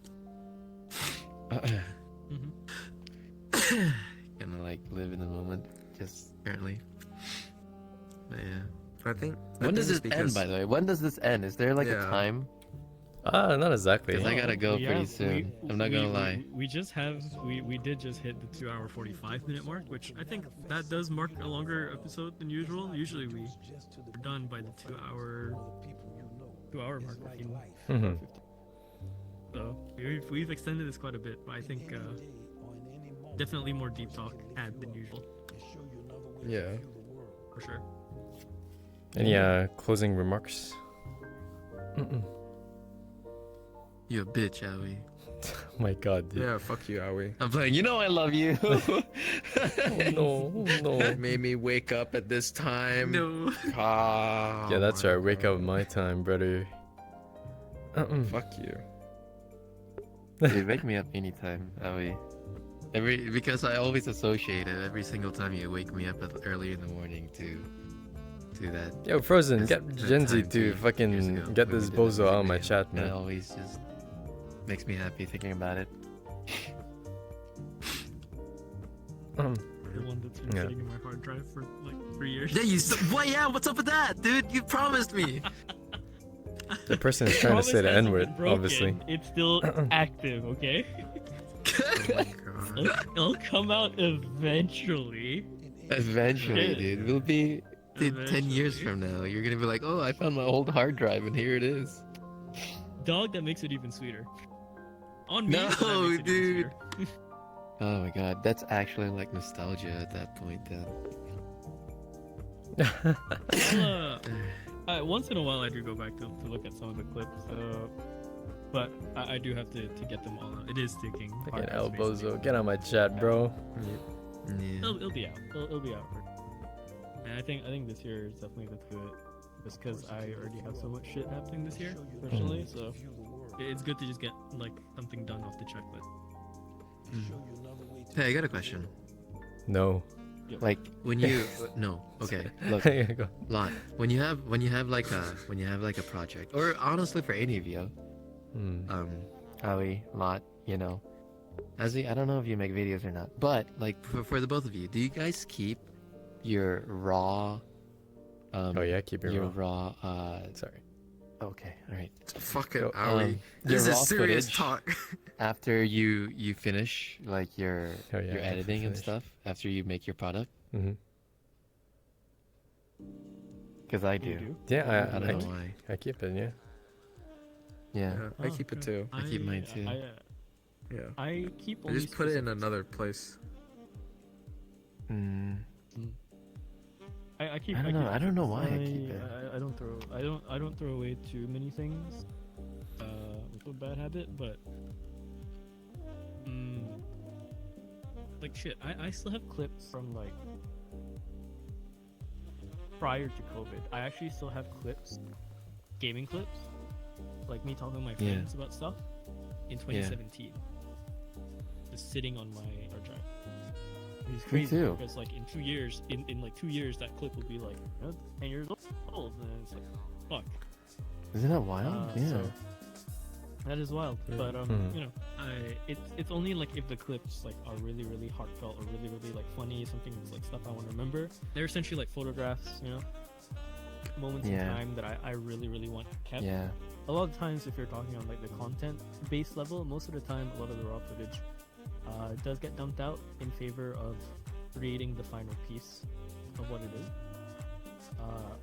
I have this process of like thinking that if I Oh keep my a god, lot Ty. of like said or material, it's really not that deep. I'll just preface this now. It's really not this deep, but like my process is that, of course, you know, I don't have to keep a lot of the core material because the core material is meant to be pushed into a final product, and the final product is supposed to be the conglomeration of a entire library's worth of memories, woven specifically to either invoke an emotion like nostalgia, happiness, or sadness, or it's there to mark my point in time amongst my friends.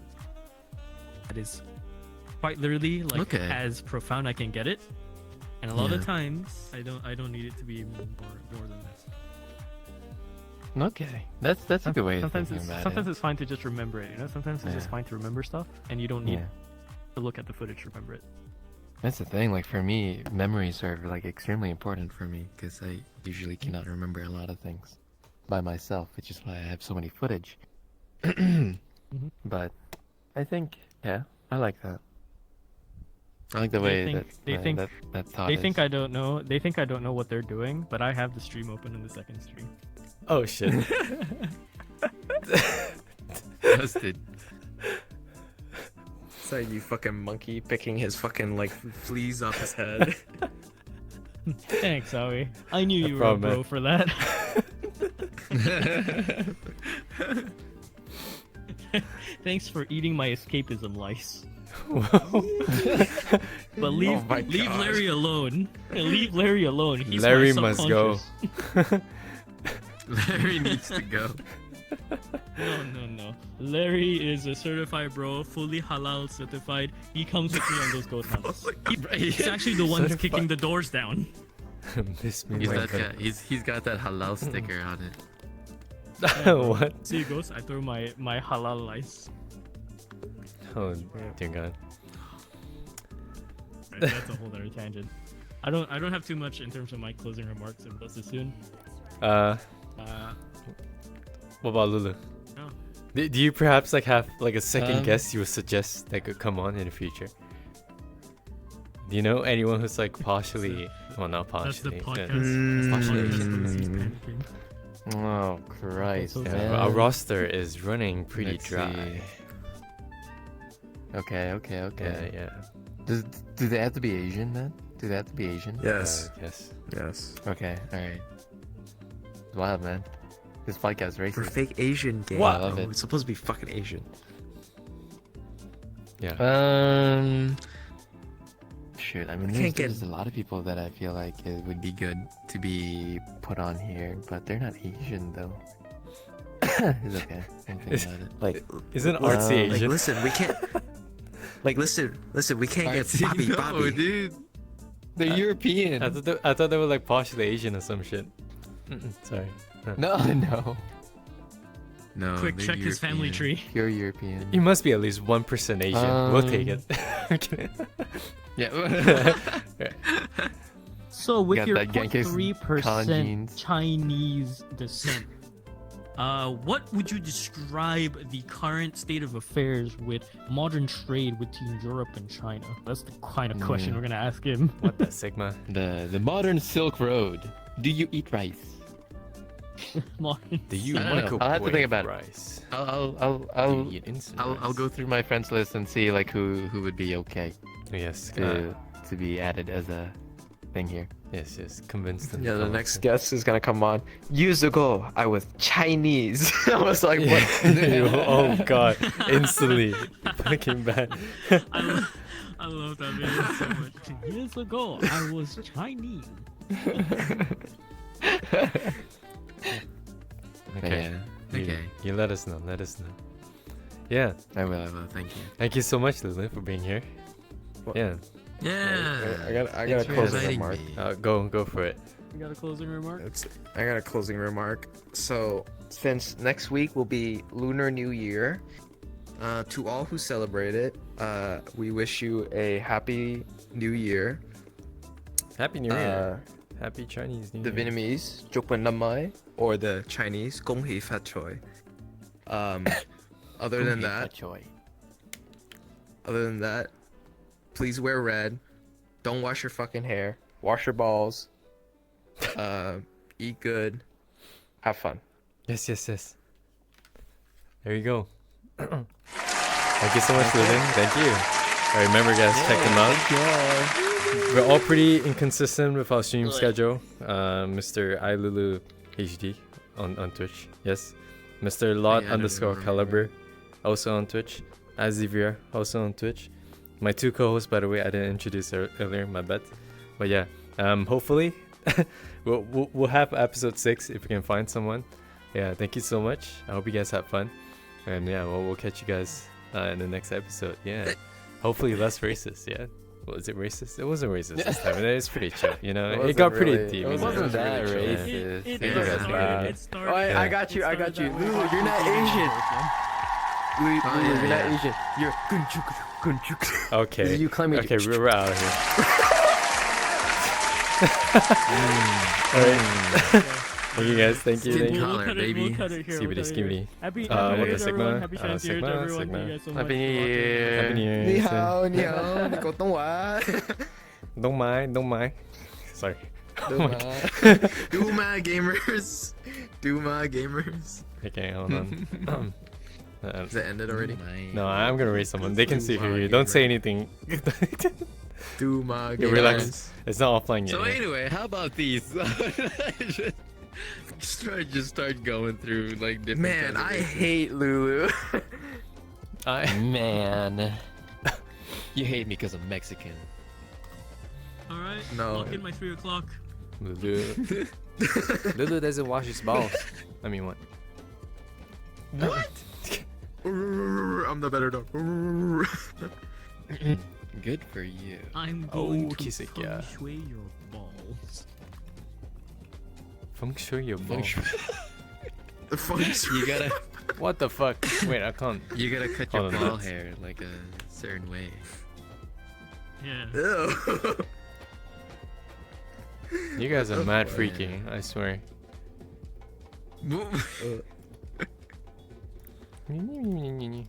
That's all I heard. You just cut the patch into like a square room with like furniture in it that looks like it's good for energy to flow through. Alright, thank you again, something, guys. something. Lurkers, anyone who's been Your listening sex to this life podcast. more Sorry, it got a little prepared deep and out. Yeah.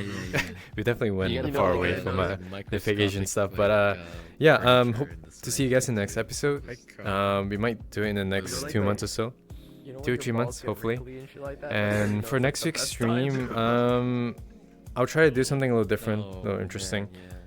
And yeah, I'll catch you guys real soon. Yeah. Come on, Matt, don't do this to me. We're trying our best here. Yeah, I'm kidding. Thank you, Mods, for being here. Thank you, guys. Wait, Lulu.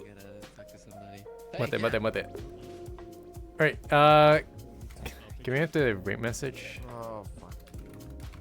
Oh yeah. Why the stream not end? Just end the Alright, see you guys. Can they still hear us? Just press the rate. Find someone. Cool.